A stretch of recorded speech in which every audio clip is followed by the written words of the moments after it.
All right, everyone, welcome back to the Midnight Magic Musings channel. I am still your humble host, the Lord Cephas, and tonight, as promised the other night, we are rejoined by friend of the program, family member of the program, Broken Ansible. Broken Ansible, how are you this evening? I'm doing okay. How about yourself? I'm doing fantastic. I'm in an undisclosed location on assignment this week, hence we don't use the camera. The lighting's not very good. And, we just go with what we got when we got it. And so, before we get too deep into our realm of reality, episode number 16, which is what this episode is, we want to do a little bit of housekeeping before we get started. And that is, if you've not done so already, please click the like button. It really does help us with the YouTube algorithm. If you've not subscribed, we encourage you to do so. Turn that subscribe button to gray, and it'll give you three options. And we ask of you to select all. We have a tremendous amount of varied content that comes out on the channel. We have sports interviews and updates. We do wrestling. We do shorts. We do bad dad jokes most every morning. And of course, we have our Midnight Magic Musings channel, but we also have the mothership, the show that started it all. So there's all different types of things that you can find here on the channel. So if you would click subscribe all, that will keep you updated on the information that comes. And then the final thing we ask of you is share this thing out on your chosen social media platform of choice. If you like what you hear, share it out on social media. If you don't like what you hear, share it out on social media. If you have someone you think would benefit from it, let them hear it. If you just want to irritate people with it, by all means do that as well. We are perfectly okay with that. We just thank each and every one of you for your feedback and for your support and for your subscribership. All right, Broken Ansible, or BA as you will now be known because that takes too long to say. It's time. It's time. Just about 2 weeks ago, Ahsoka season 1 wrapped all 8 episodes. The eighth episode aired, and we did not take the opportunity to discuss Ahsoka as a whole. And I know you have very deep, strong feelings about the mythos of the character, but also of the Rebels characters and such. And so I wanted to make sure that we had an opportunity to discuss this. So let's go ahead and jump right into it. Let's start just very plain if we can, and that is Broken Ansible, BA. On a scale of 1 to 10, what would be your review for the season? What number would you give it? Hmm. I would actually, not knee jerking here. I would probably put it at an 8. Okay. Unfortunately, um, overall, I think they succeeded in, launching the next phase of Star Wars. I thought that the acting was pretty good overall, and I really enjoyed, Rebels season 5. Um, but I think it missed some points here and Okay. there. And if you want me to enumerate them, we can do that. But I just felt like there's some belabored storytelling that has plagued all the Disney content on Mm-hmm. Disney Plus, especially the Star Wars content, where you just get that episode that just won't get started and then it ends too fast.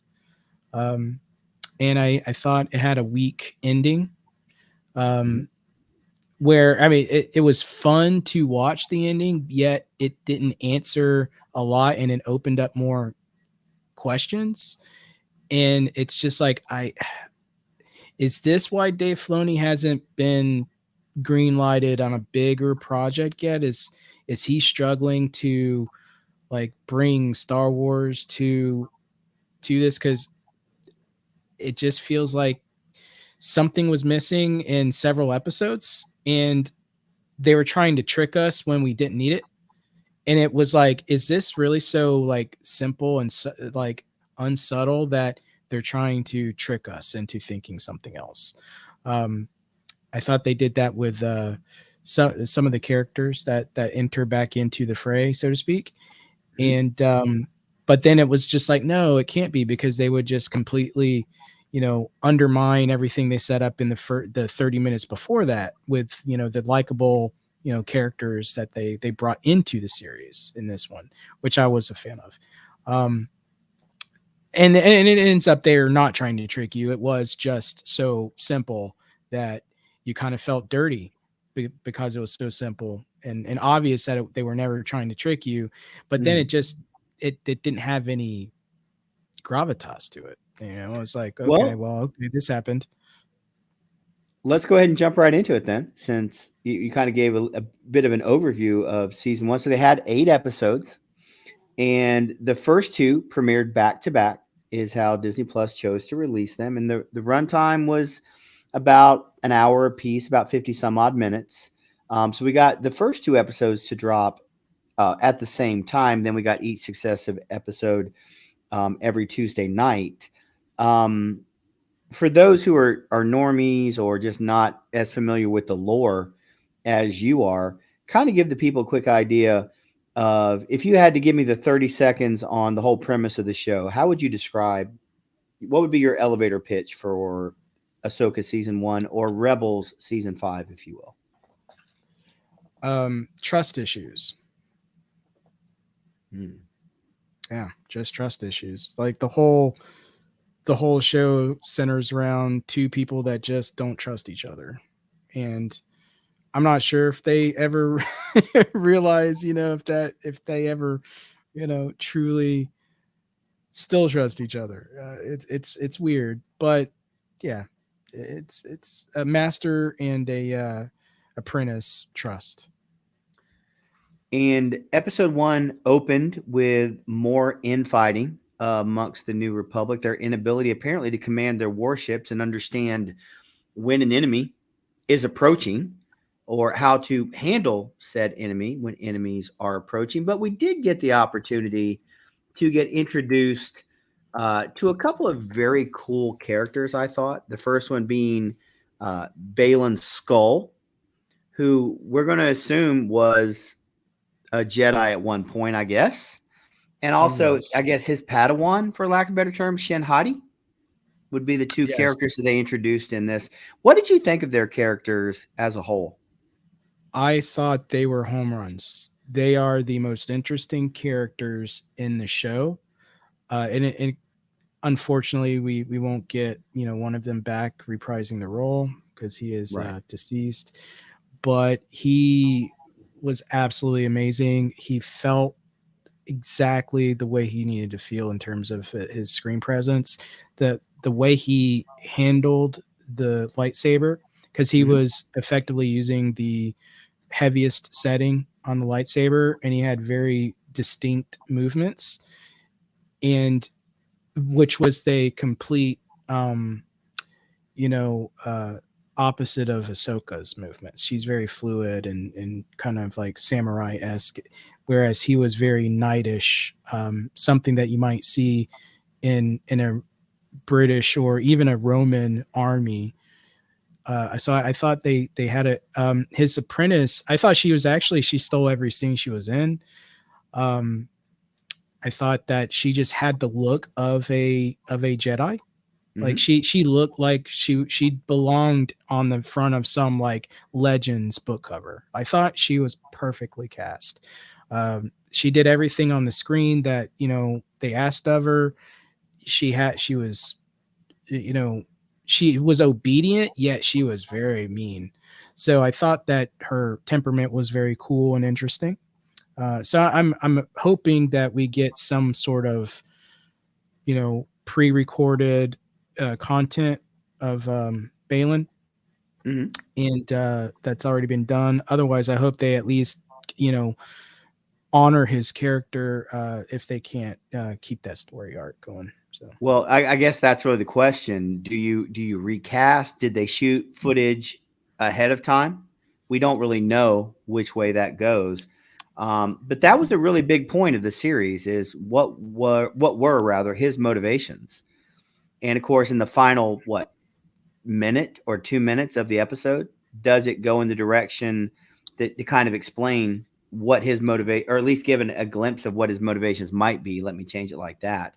I found the dude to be an amazing actor, and I really loved his character. He carried himself, at least to me, like someone with authority and someone with power. someone who was honorable, but yet I'd be afraid Oh yeah. to cross him because he would do what needed to be done. And I really enjoyed that characterization. It to me that felt like someone who you had to watch when they were on the screen. Sometimes shows these days there's forgettable characters. He is not one. And I think unfortunately with him passing away, that makes him even more memorable for what he was able to do. And to be honest, he wasn't in that many scenes throughout the 8 episodes. Um, but I But you're thought always wondering what he was going when he's going to show up. That well, and you wanted him to show up because he was interesting. And I agree with you about the Shin Hati character as well. That her looks that she was giving in certain scenes were fantastic. She said an awful lot without ever saying a word.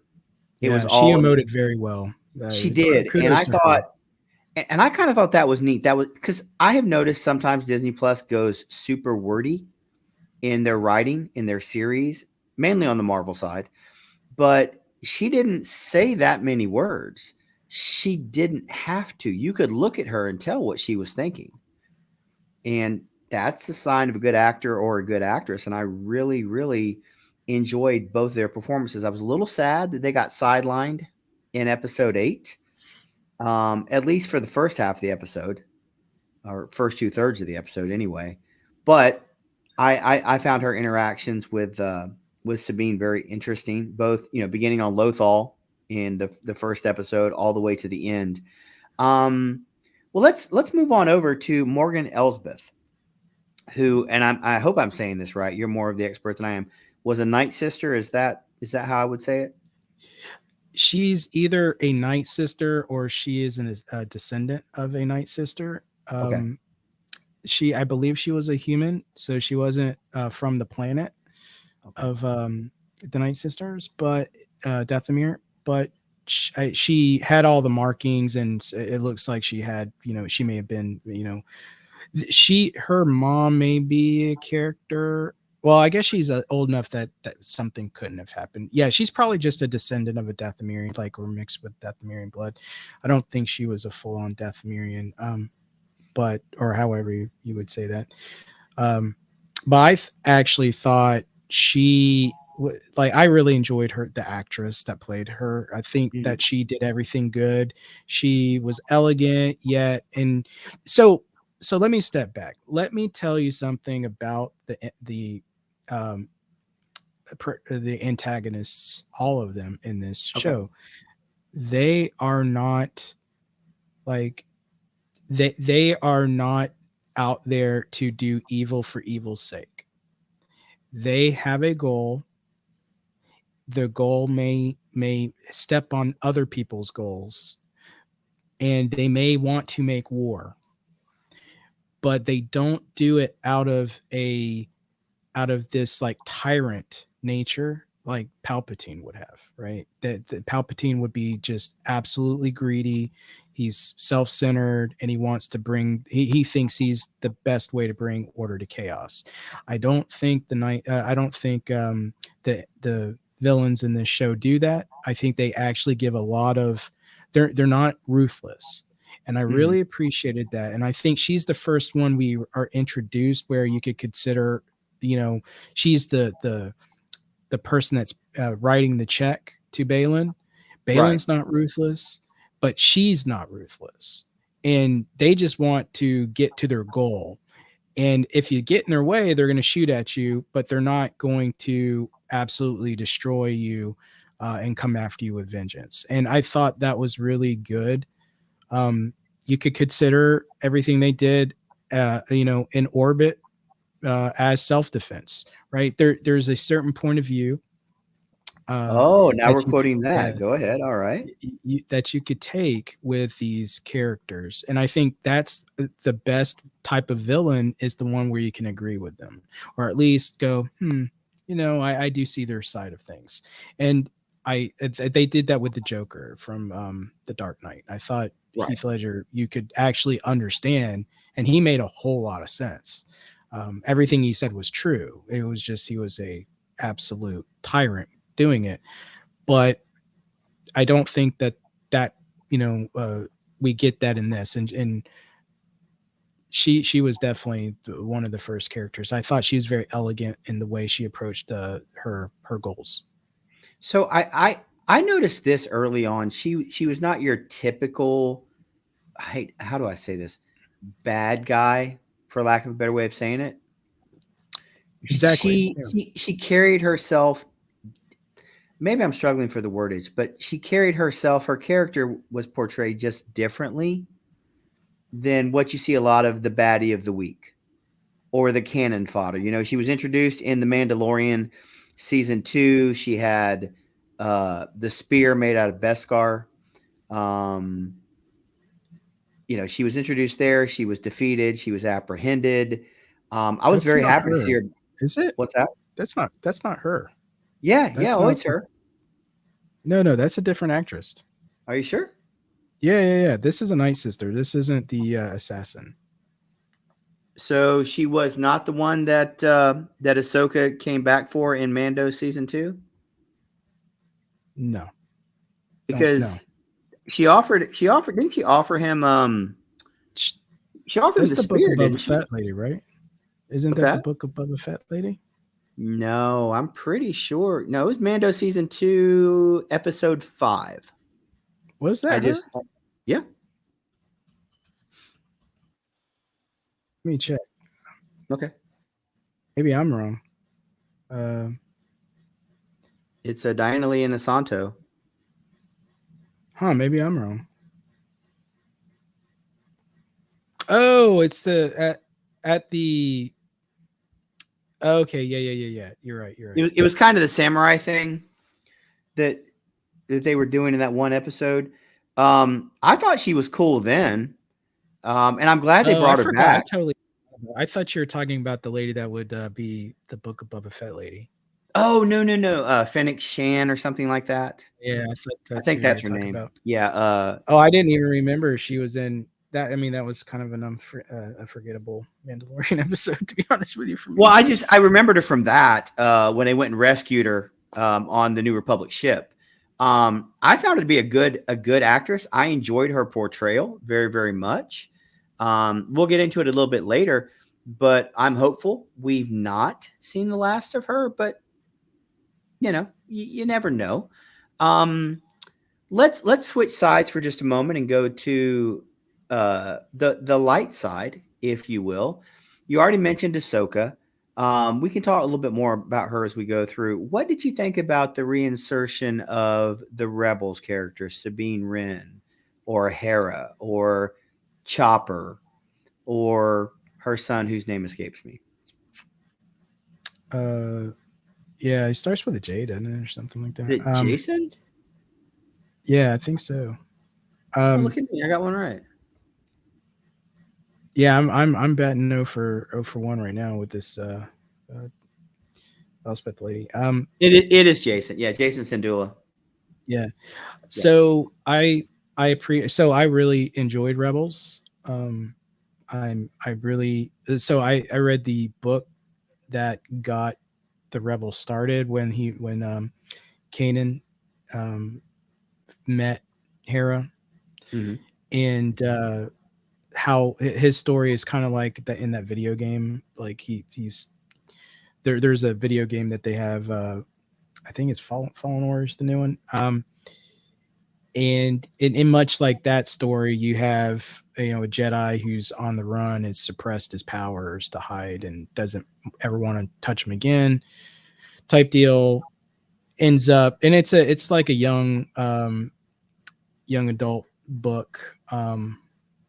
Like many of the Rebel stuff that came out, and some of the other good Star Wars books, they end up in that 16 to 22 uh, you know age group, and I thought it was really good. And so I've been kind of following these characters through all sorts of media, and I really enjoy them.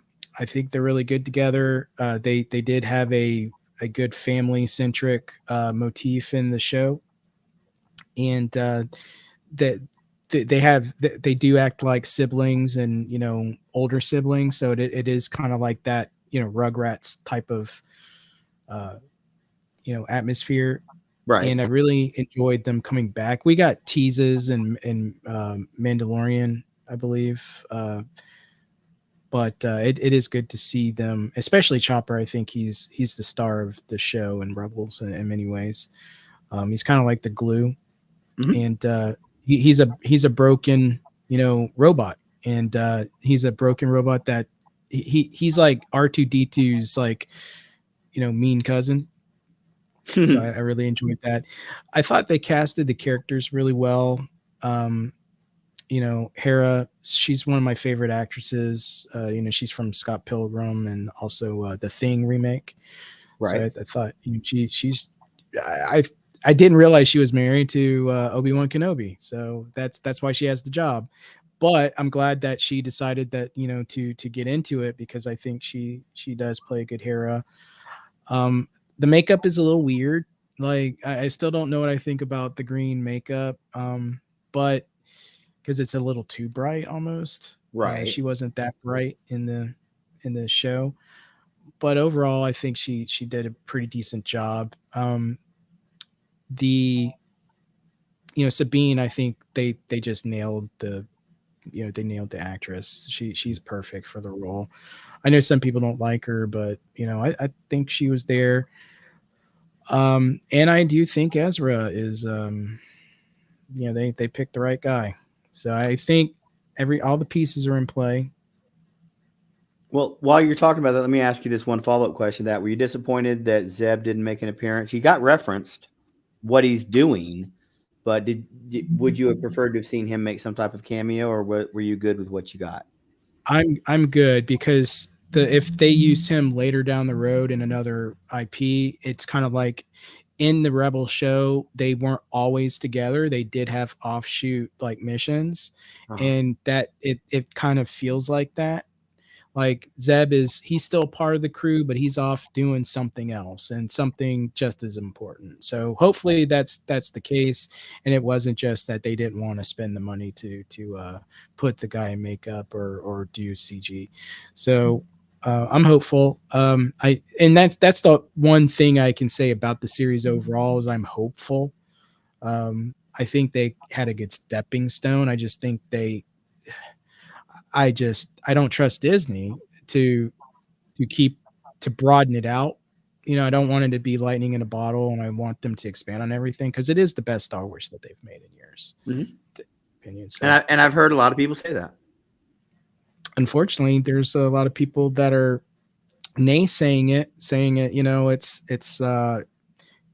tepid and whatnot, and I just don't understand it. It's like, hey, give Disney credit when they do good, give Disney grief when they do bad, and sometimes you're going to give them a lot of grief because they put out a lot of trash.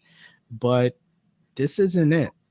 This is pretty good. This is the best Star Wars that's true to Lucas Star Wars that you are going to watch from Disney.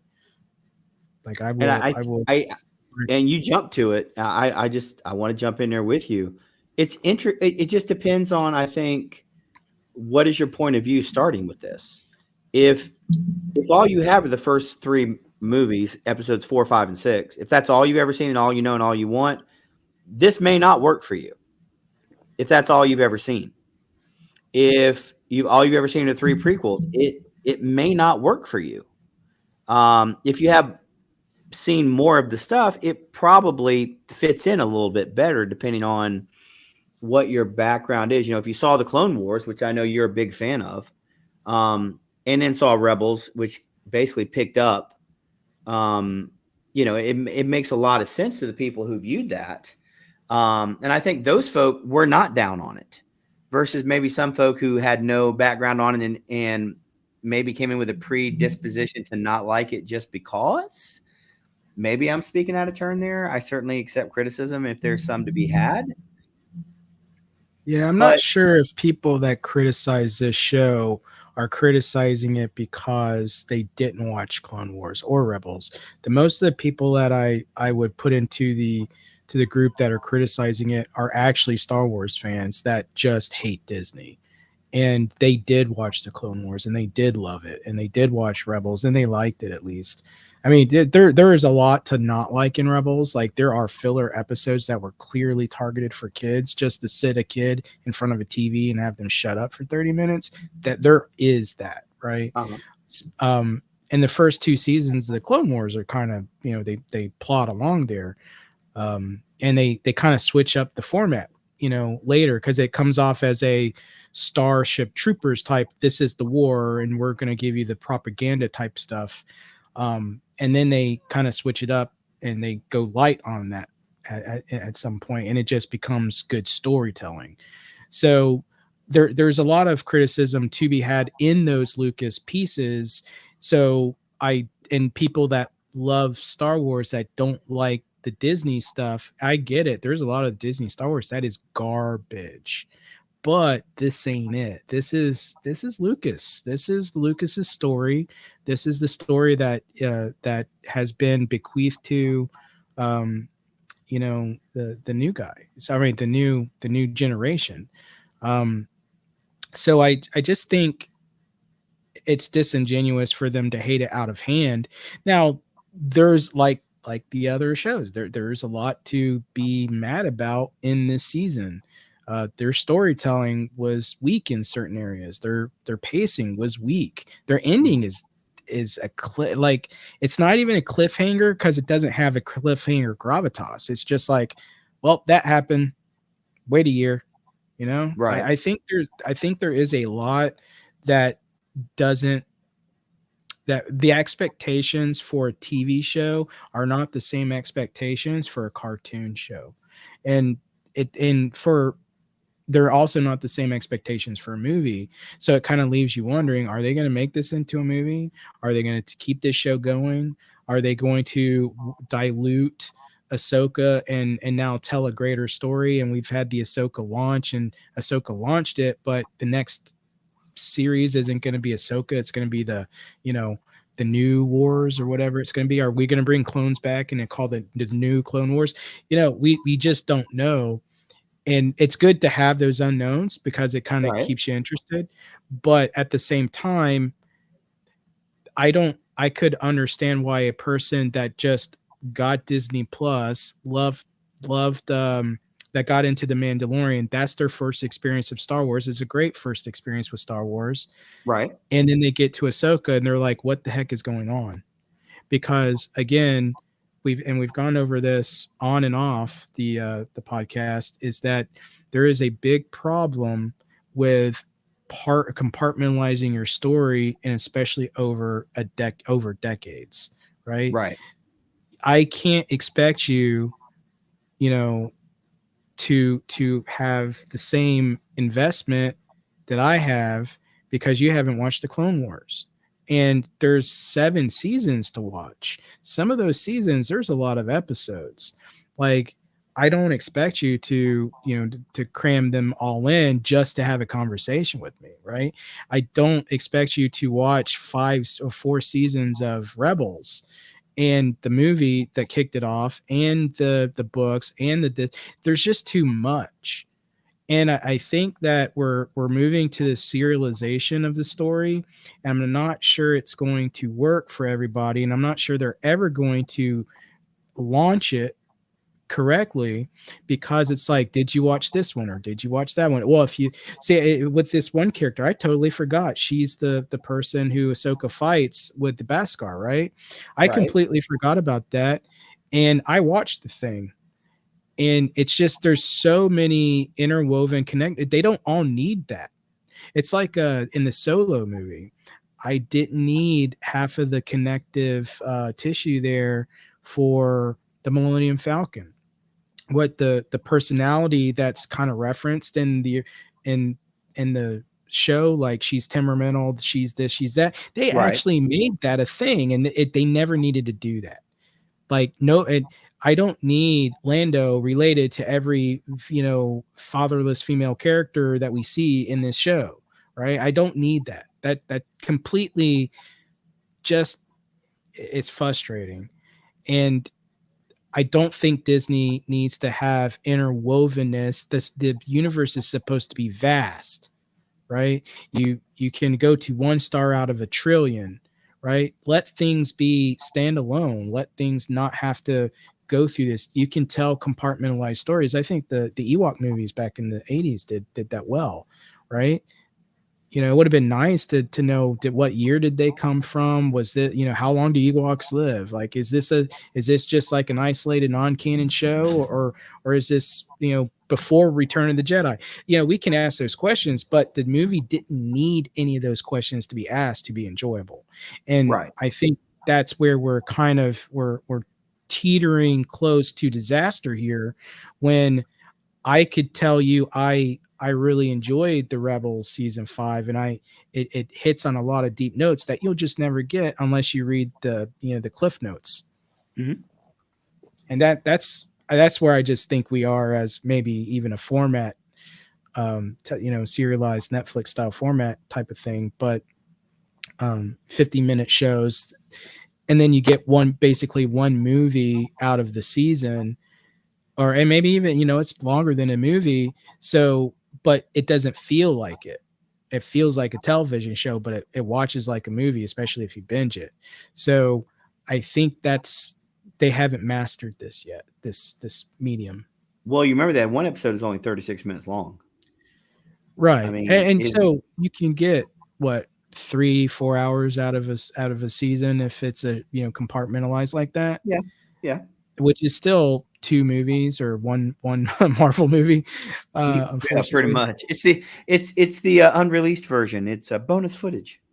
Right, right. So I just think that Star Wars isn't maybe the place you want to do that. You don't think it? Um, You don't think it fits there? Not at 8 episodes. I'm really, you have no idea how mad I am that it was 8 episodes. Like, that is such laziness. And I don't know if it was because Dave Filoni, just didn't get the funding, if it's actors, time constraints and stuff like that. Right, But I would rather not have something at all than to have it kind of like piecemeal to me and then have to wait, because and then not even tell you how they're going to approach it in the future.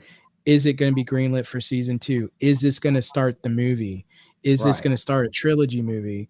And if it's like that, I think that, and if they do that, right, I think that this was a missed opportunity, because we don't actually know. There's a the imagery that we get in the last episode has goes all the way back to the Clone Wars and like season 3 or 4, right? It's very relevant, and it could change what we think of Star Wars storytelling for all time, which doesn't make sense because this is before the episode 7, mhm, which has no reference to any of this. So it's right. like, what are we doing here? Um, so it's crazy that they're starting something in between, and they have books that fill this gap, and none of this has ever been referenced. So is this almost a retconning? Where were they when uh, we were destroying, the planets in episode 7, right? So I kind of am very guarded with how they approach season 2, because I don't like this whole, we're gonna drip feed you episodes, and then we're not even gonna give good payoffs. Not that Well, the characters aren't nice and they don't have a good story, it's just the payoffs aren't there. well, let's take that then and run with it. So there were a couple of payoffs. One, we did get a cameo from C-3PO in one of the episodes, speaking on behalf of Princess Leia Organa. Obviously, Still doing Carrie her dirty Fisher. work. What you know? What he's got a role to do. He is a protocol droid. That means follow protocol. And he's Um, fluent over 3 million languages. yeah, never. Well, wait, I can't say never tell me the odds. That doesn't work in that context. Sorry, I'm on the wrong wavelength there. So that was cool to see that. That was one way to wrap up the little issue they had nice and neatly. Um, so he made a cameo appearance, but there was one other person who made several appearances, and if anything, probably the biggest story coming out of Ahsoka season one, and that was the return, at least in what I felt was a meaningful way, not the Obi-Wan way, of Hayden Christensen. Loved him. Every moment he was on the screen was a like testament to they really believe in this guy. It was, we believe in this character. Mhm. We're going to pick up where we left off in Clone Wars. We're not just doing it dirty, and that there's still a story to be told with Darth Vader and Anakin Skywalker. And it is probably the best. And remember when I said this was about trust, and Right. it wasn't just Ahsoka to Sabine. We do have the Anakin and Ahsoka, moments, and I thought those were some of the best, most powerful pieces of there. And it seems like they're not necessarily doing time travel, which, thank goodness, because I don't ever want that in Star Wars. But they are Can we do multiverses then? it well it is kind of it is somewhat of what Star Wars would consider a multiverse in terms of being plucked out of time. Hmm.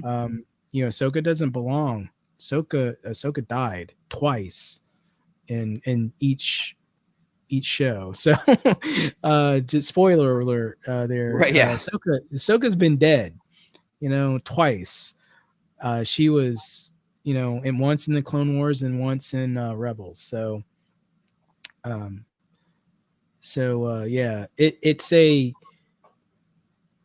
interesting thing. And it seems like the power being brought the balance to the force, they did not forget where they were in that story arc. And that story arc is coming to the world, and it seems like it's going to be big. I just hope the payoffs are there, because they haven't proved to me that they can do payoffs. I don't think they've proved to me that they can do payoffs in any of their IPs, including the Marvel Cinematic Universe, because they basically erased everything they did in the Avengers movies. Like they kind of they are well versed in undermining their own stories. Oh, dude. And Give if the rumors are to be believed, give them time. yeah, Give Marvel time. They will take you even further that way, further than you thought they would go. yeah, I think that Disney is hot trash. They don't know, they're smart people. They know how to make money, they know how to buy IPs, but I think there's too many committees, and there's too many like checklists that they have, and too many formulas that they think, this Disney algorithm that seems to be making them money. But I don't think it's going to work for them in the long run. I don't ever. So we went to this big comic shop, down south, and there's Star Wars comics abound, and you pick them up, and it's just like it's even hard to follow which comics you need in a series, because they're multi-series, Right. multi-story. I hate that.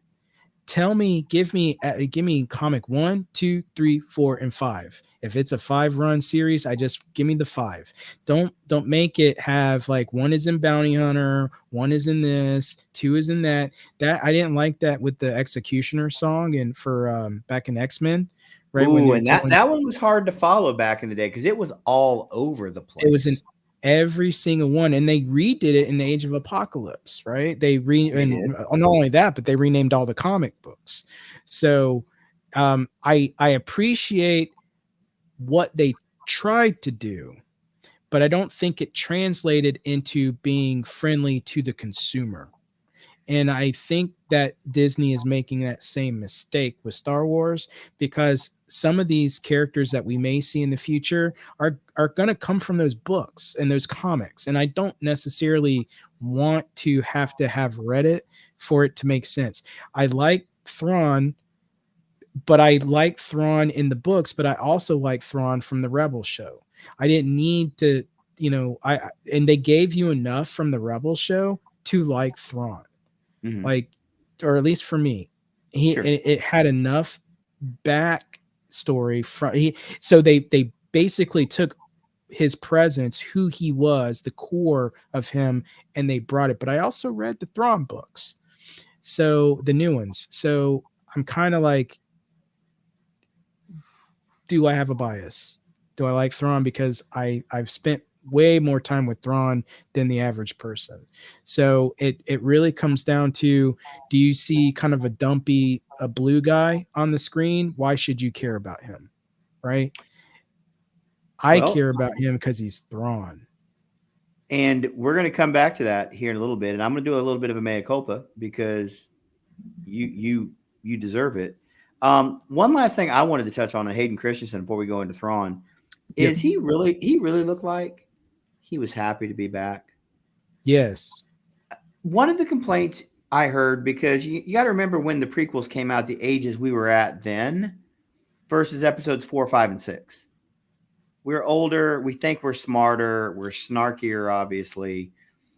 You judge those things through a different prism because nothing is ever better than the original or as good as the original. And one of the complaints I always heard was, his whininess or his facial reactions. My understanding is you act the way you're directed to do with the lines that are scripted the way it is. In this show, though, I will say this: he looked like he was genuinely happy to be home. I'm not trying to over sugar it, but he really looked like he was happy to be a part of that project. And that made me happy as a fan because of all the garbage and the hate and the silliness that he got coming out of the prequel trilogy. Just an observation that I have looking, especially in the last shot of the episode 8. He just Yeah. looks like he wanted to be there. So he was a fan of Star Wars, and he's a Canadian. He's one of our brothers to the north. Mhm. And a lot of Canadian actors came out of state sponsored television and whatnot. And so when he made it to Star Wars, he had already had a small role in a movie where he acted his butt off. Like, he was a great actor. So I think there's a disappointment level in him as Anakin Skywalker, and at least in the second movie, right? But he had stalker eyes. He was very creepy.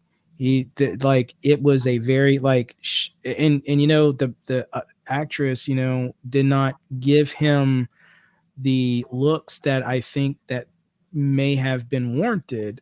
Like, she would look creeped out. Natalie Portman looks considerably like troubled when talking to him, and they don't get a lot of screen time together.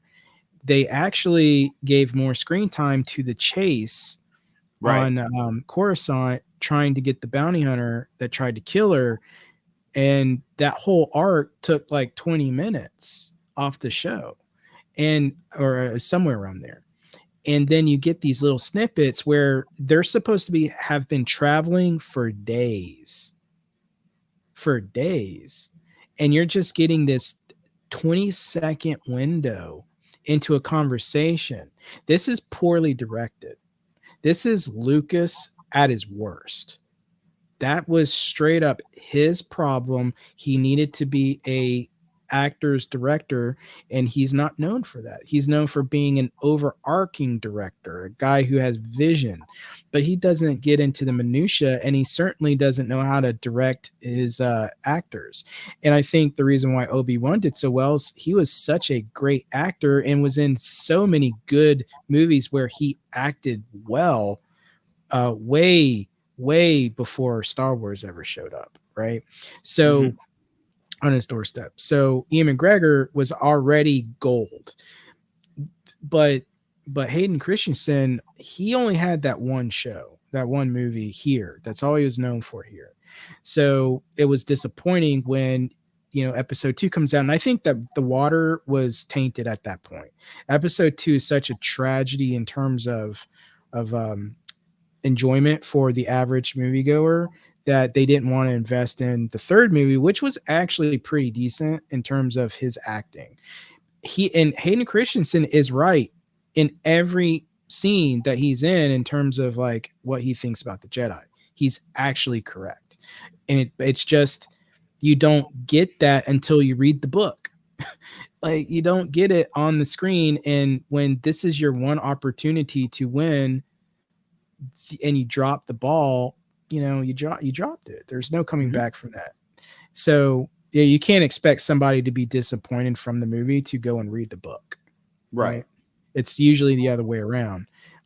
So the I think that he did a great job in this show to show that he is the Anakin from the TV series, because Anakin was such a great character in the TV series. The voice actor did such a great job. Honestly, sounded like Hayden Christensen for the most part. It was almost like you were not missing anything, and he just picked it right back up. And I think he emoted well. I think that he had the look that you saw in the poster art of Hayden Christensen, which is actually pretty amazing, like the flowing hair and the kind of like the gorgeous man look to him. Right. They Right. really played that part up in this show, and I really appreciate that. They matured him, and he looked a lot like what Anakin did in the Clone Wars in the show, later in the show. So I really enjoyed it. I think he's a great actor. It's a shame that Jumper was kind of like his last movie, and then I believe his co actor, they married like from Jumper, and then they moved and lived on a farm in Canada. So this is, he's coming back to acting in Star Wars, right? So it's good to see that. And that might be why, because he may secretly love acting, but Star Wars ruined it for him, and now Mhm. he's actually getting to act again through Star Wars, and people are enjoying it and excited about it. So Well, maybe that's why. maybe and by the way, that's Rachel Bilson is who you're talking about. Yeah, It was from Jumper. It's interesting to me because I like that movie, by the way.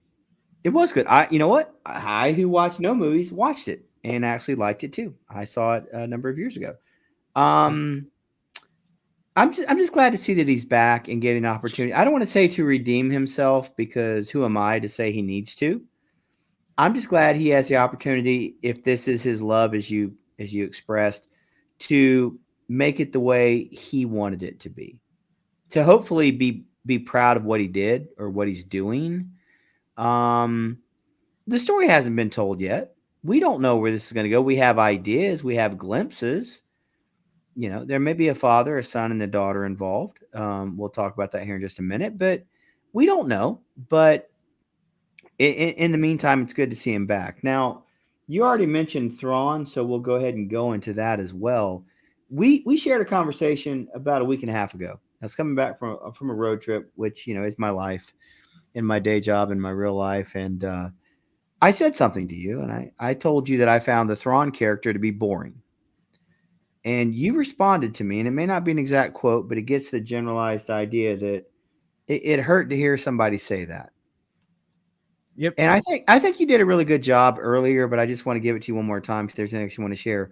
You talked about, you read the Heir to the Empire trilogy, you read the new Thrawn books, you watched him in Rebels. So you've had an opportunity to see this character grow right in front of you too, and become a fully fleshed out character. My perspective simply was, I didn't see all that. I just worked off of what I saw in this.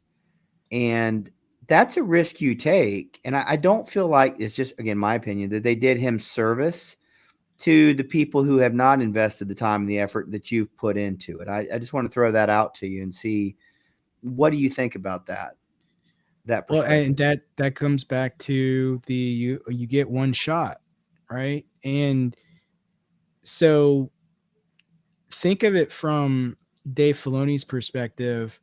He's not reintroducing a character. This character has been introduced. This character, it has 30 years, 30, I believe 30 years of lore. He You know is what? the It's number. it's it's actually over 30. Holy cow! Yeah, it's over Yeah. 30 years. I just So realized that. from me, I'm more like, I'm like the Dark Souls player, get good.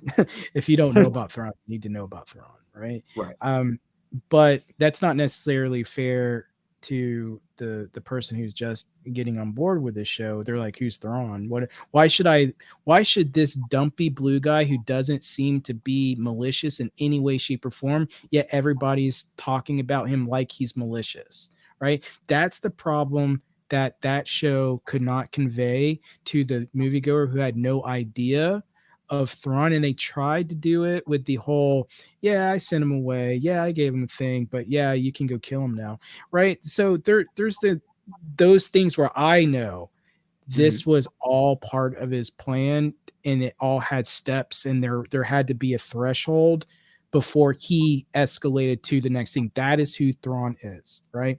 I see that. But will that be translated to the person who has never heard of Thrawn before, never saw Rebels? All they're going to see is a dumpy blue guy who is in a weird looking outfit. Why is he in white? Why is he not in Right. gray?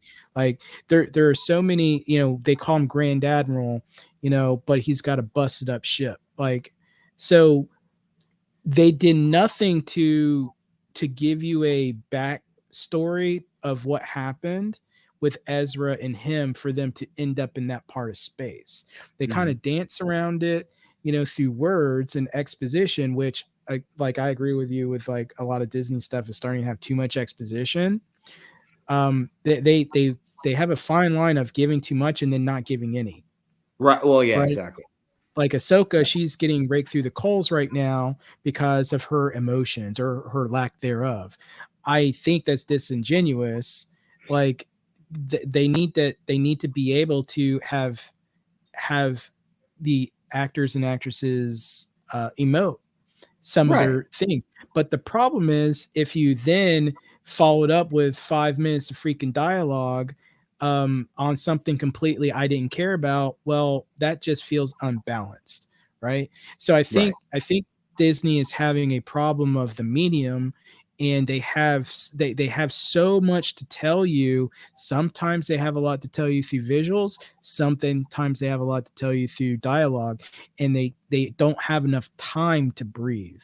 And I think that's hanging it up. But back to Thrawn, I think Thrawn is probably the biggest victim of this because that you only get him in the latter half of a 8 episode season, which is why I'm so mad.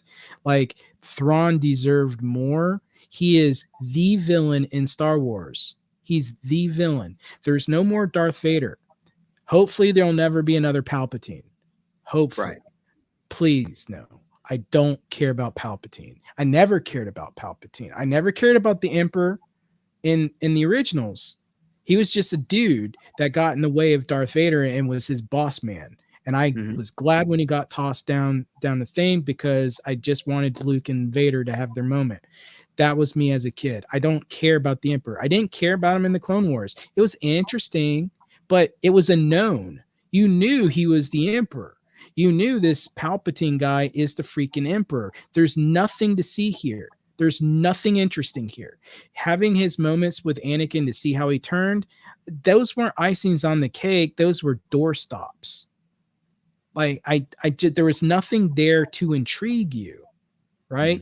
Mhm. The one story he had about the previous, alluding to possibly him killing his own master, that's the best thing he's got going for him, right?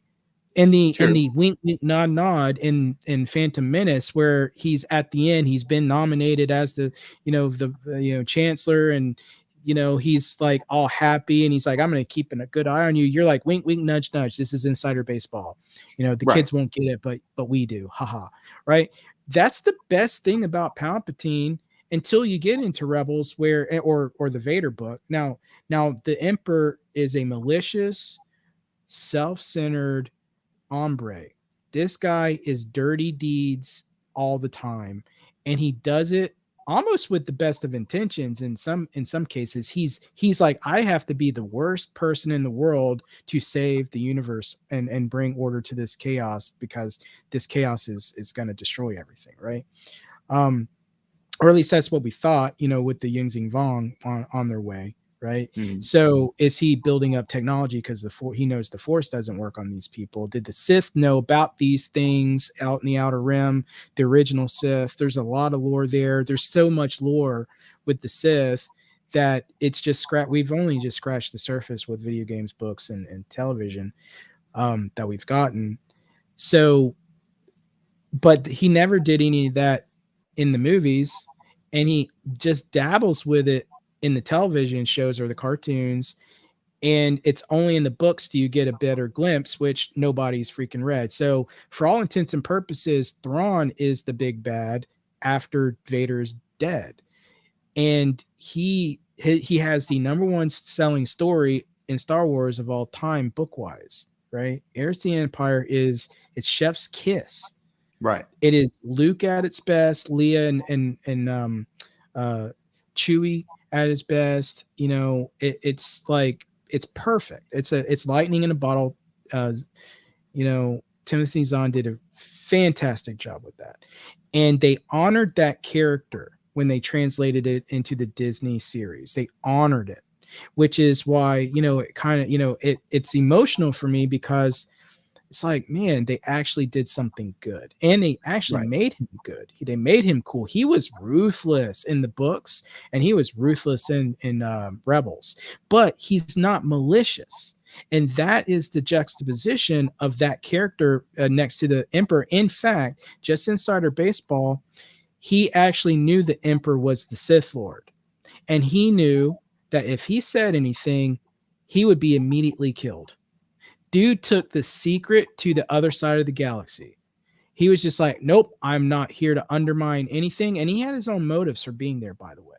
He's got his own motives for even being here. Right. There's motives that this is just a stepping stone into his other motives. So Th- th- this just a means to an end. this is just a means he doesn't want to take over the empire. That's not, or he doesn't want to do it for the reasons that the other people want to do it. He's got bigger plans because where he's from, there are bigger enemies.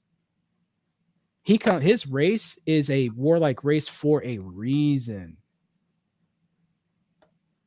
Reasons Well, that could bring Star Wars to a grinding halt if they don't handle it correctly.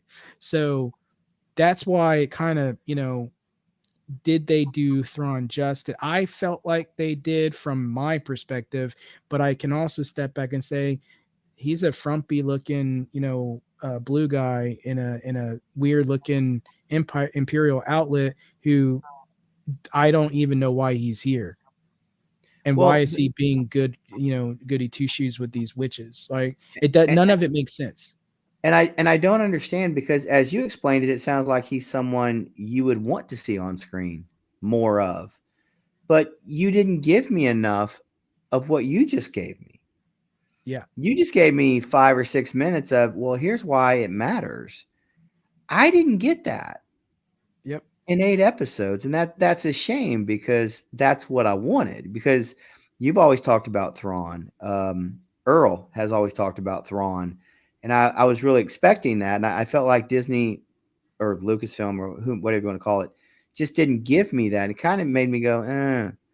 And then what happens to me, BA, is I get in my own mind, which is dangerous, and I'm thinking, well, is it that because that's what Disney does, or is that who the character is? Then I question things because I don't know how to differentiate, and unfortunately, things get painted with the wrong broad brush because you haven't given me full information.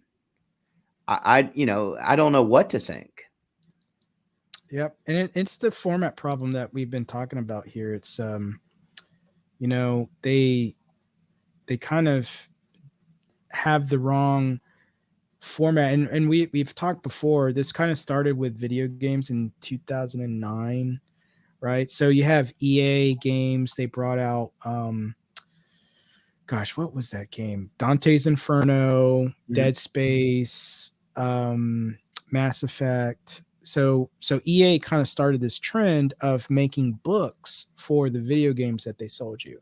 So if you weren't, so what they did actually was maybe not with Dante's Inferno, because I think in Dead Space, I think the game developers had that idea first, but with Mass Effect, they actually hired um, I think I may not be doing this guy's name justice, but Capershin. They hired this author. He's a book author, right? And he did a Mass Effect book. And matter of fact, he's done more than one. But they commissioned him to write this book that kind of gets you into the prehistory of the Mass Effect universe. Some characters in the game, if you want to know more about them, you go and read the book. Right. So they thought this would be a good idea, and they did what they called a multimedia format. So they would do kind of reusing the word multimedia from the 90s, right? Right. CD-ROMs that did encyclopedias on CDs for kids who have ever seen a CD. Yeah. Um, Right. so they would sell you books and DVD movies that they would outsource to authors that weren't necessarily Timothy Zahn, and Right. people who may have been in other countries, like that they may have hit up a Japanese or an Indonesian animator to animate these movies. So you could see a self-contained prequel or sequel movie, anime, um, of this video game that you spent 40 hours playing. And while it was probably a financial success, what it does is it tempts you to take the viewer or the game player out of their own mind of what made it so good to them in the first place, and that is their imagination. Right? Ah. You take the imagination away from a person, and all they become is a spoon, or is a little bird that's having food spit in their mouth. And Right. that is a big problem with Disney right now, is that they're pumping out so much content in so many different formats, and they're telling a what they're calling a consistent lore, that it's almost like a Dark Souls game. There are so many people who do not like Dark Souls, and they play it because everybody tells them it's the best thing since sliced bread. It's the best video game, and it's a brutal game, by the way. It's brutally hard if you don't get 3D games. Like a person playing Mario that can beat Mario, they want to challenge, they get told Dark Souls, that's where get good. And then they play Dark Souls and they don't translate that to 3D space, right? And they don't like the stamina blocking. They don't like how hard it can be if you don't learn the move set of the enemy, and react to the enemy. Then they say this game sucks. There's no story. It's hard. There is a story. There's one of the best stories told of all time. They just tell it by, you have to read items in the game. You have Right. to know when you pass that rubble, and that you get in that enemy, did you look on his body to see if he had a item that you get picked up, and then read the description? Because chances are you're going to learn so much deep lore through the item description that you're going to be like, this blows my mind.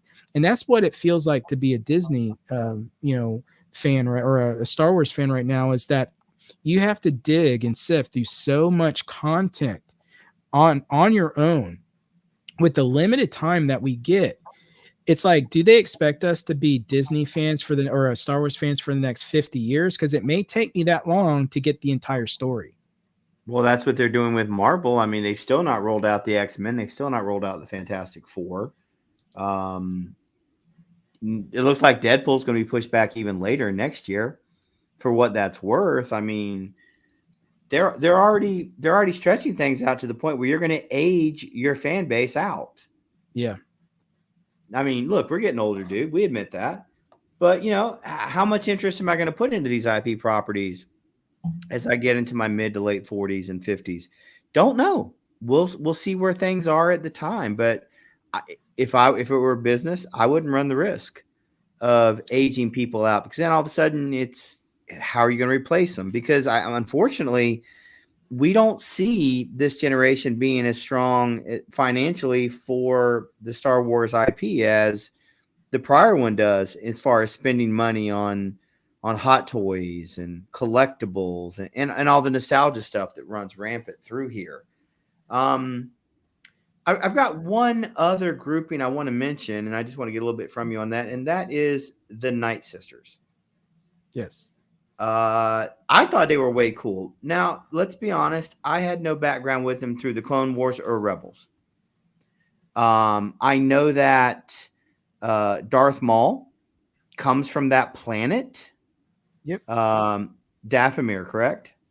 Yep, Dathomir. And I know that's there. I know that they have a different view of the Force. That they use it differently. Um, I I really thought, now I'm sure I'm wrong, that when they remember when there was a scene in I think it's episode 4 when they said it reeks of the Jedi. Yes. When they saw Sabine, I thought for sure they were talking about Balin because she wasn't really using the Yes. Force that much. Yeah, Um, I think they were talking about Balin. yeah. But I also know just from reading things and looking at things that the Night Sisters, not every one of them is antagonistic towards the Jedi. You know, they have the one game, the Star Wars Jedi. What is it? Survivor. Yeah, Where I know that the guy there, Cal, is it Kestis? something like that. Yeah. Yeah, Hopefully he'll make a reprise in this show. I'm starting to wonder because he gets along with one of the Night Sisters in that, from what I understand. So to me, I find the Night Sisters fascinating, and I actually look forward to seeing more of who they are and what they do, and sort of their reasonings for what they're doing. That cargo they were loading on board Thrawn's ship. I think those are Night Sisters. I wonder, it's either that or it's going to be, I guess, soldiers you can continually reanimate, but it's going to have some mystical Yeah, component. I think they're rest of the Night Sisters in slumber. So help me understand, because I thought Ahsoka said, and again, I'm going to reference that Mando series. Was it Mando, or it might have been in Ahsoka, where they basically said that the whole planet was decimated. I Um, thought that was Mandalorian. The planet that was decimated was Mandalore, and the Dathomir, they did kind of. It was already a crap hole to begin with. okay, all So, right, like in the Clone Wars, it's not a hospitable place. The men are on one side, the women the Night Sisters are the matriarchs, and they're basically assassins that are force wielding and long lived. um, Ran by probably one of the most interesting characters in the Clone Wars, the mother, and you get three characters out of that show. That so you get Ventress, the Night Sister that was Dooku's apprentice.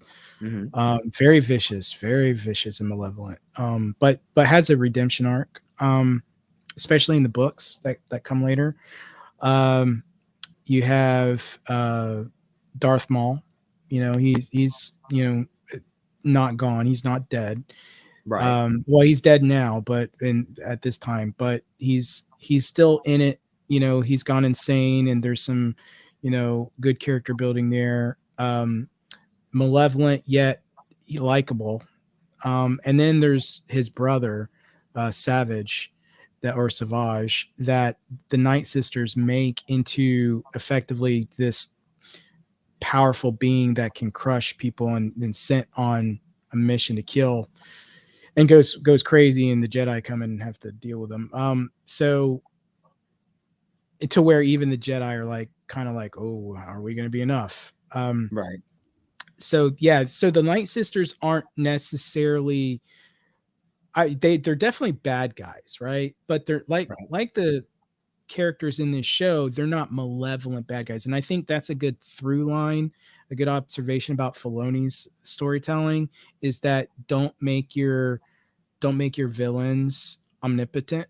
Make them reasonable, make them like if you got into the room with the Night Sister mother, she may have a conversation with you. Now you may have to get through a bunch of assassins that are through their territory, but if you Right. had the gall and the wherewithal to make it to that throne room or whatever the chamber, um she was going to have a long conversation with you, may even sell you something, right? You may end up walking out of there with a male Dathomir. Yeah, I think they're Zabraks. Is that what they're called? um I didn't know how to say the word, so, yeah, but yeah, Zabrak. that's what it is. yeah, you may have a Zabrak male, or an apprentice if you're a Sith.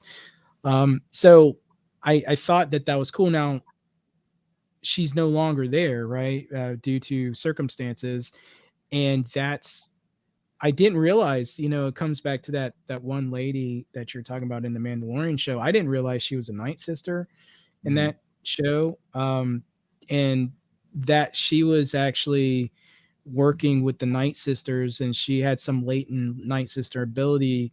Kind of has that Force Awakens, type of like, did something, like they called out to her over the vast distance of space. There is Right. something to the Night Sisters because they weave magic with the Force.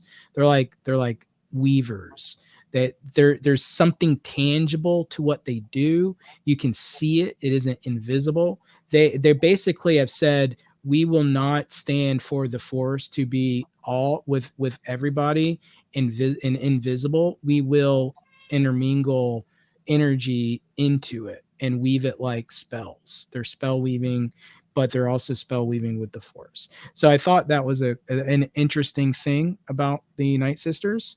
They are also from the video game Star Wars Galaxies, right? The Night Mhm. Sisters are talked about, the just like the Mandalorian, like Death Watch is talked about in the Star Wars Galaxies. If you want the Mandalorian armor, you would have to go do a raid at their bunker, and you'd have to build it inside their base, which is kind of like cool because that's where they build their armor. If you watch Right. Mandalorian, so they're doing a lot of service to the Night Sisters, I think, and I don't think they only need dead bodies to reanimate. Obviously, that we saw that with the stormtroopers, so I don't think those are dead bodies for them to reanimate just to fight. I think that there's more to it than that.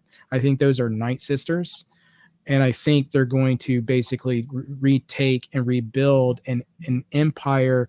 So in the Timothy Zahn books, he uses a clone Jedi to try and take back the take the fight back. I think he's doing using the Night Sisters in this story arc instead. I Gotcha. think Heir Okay. to the Empire will be based around Night Sisters and not based around that. In fact, it would be really cool if they actually brought Vantress back, or if the new Jedi girl, or the dark Jedi girl, we should say, is going to eventually be a Night Sister. That would be an interesting twist. Um, so but she's going to be left, but she's left behind. So who knows where that's going? Um, but they're obviously going in a small family direction, and there's a lot of question marks there in terms of Well, why the Night Sisters fleeing. it again to me, because again I'm not as well versed in the lingo as you are. The implementation of the magical side with the Force, I find that fascinating. I actually want to see more of it, and see where this goes. And speaking of seeing where this goes, let's do the very last part of Ahsoka, season 1, episode 8, and that is Balin's skull. Now, Ray Stevenson tragically passed away right at about the time the first episode, well, the first 2 episodes were getting ready to drop. And they had a very nice note of dedicating the episodes to him. His character, Balin Skull, is standing on a mountaintop. Yep. Specifically, he's standing on a carving where you have two carvings, and then one to the left, it looks like the head's kind of broken off. Yep. And he's staring off in the distance at some type of red line, some type of beacon, maybe, for lack of a better term Yep. to say.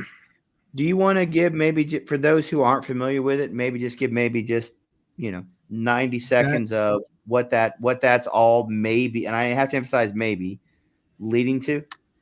um so we don't know what's in the destination, but that imagery is taken straight out of the Clone Wars. Hmm. Anakin Skywalker is standing effectively in that same position somewhere else in the universe, looking at that same beacon. So this is all basically foreshadowing. This has all been done before. The statue that he's standing on is the father, who is the manifestation of balance in the force. The son is the manifestation of the dark, and the daughter is the manifestation of the light. In the Clone Wars, these are brought front and center. Like these aren't midichlorians. These are effectively the celestial beings that are manifested into reality from the Okay. force. So the two kids are constantly fighting each other, and the reason why the daughter is not there represented in the stone is because she's not there. And there's a person in the show who is there because the other one isn't there, It's and not that's it's as far not as I'm there, going to right? go. Yes, and Right. that's as far as I'm going to go with that one. Watch the Clone Wars. It's season 3 or 4. They there's a reason why the daughter doesn't exist, and there's a reason why there's an owl following Ahsoka around in every single show since that happened. Um, the we just don't know if the son is calling out or if the mother is calling out, So because Star Wars is about to take a hit into the horror if it goes into the mother. You don't want to so go there. She's nuts. so let me ask you this, and this is just an opinion question. We have no way to verify if it's right or wrong. Can they adequately tell the story that you're referencing right now? It would be so if they go to me, if they go to the mother, it's going to go into movie form, and it's probably going to get a trilogy. Okay. Um, Abeloth is the most powerful being ever in creation, ever, ever in creation. The primo, the number one. There's nothing like her. And she started off as human. And the son and daughter were the only things keeping her at bay. And what the daughter is now gone, right? You don't Hmm. see her statue anymore. Right. The father, you know, is now maybe another character in the show that's in that show, like the embodiment of balance. Right. Who could that? Who could be the embodiment of bringing balance to the force? Right? God, where have I heard that before? Yeah. Who is the if who would be the stoic daughter figure in the show that that could be the representation of the light, right? So there are like, where are they going with this? So if it's the sun, it's probably going to be a TV form, because Right.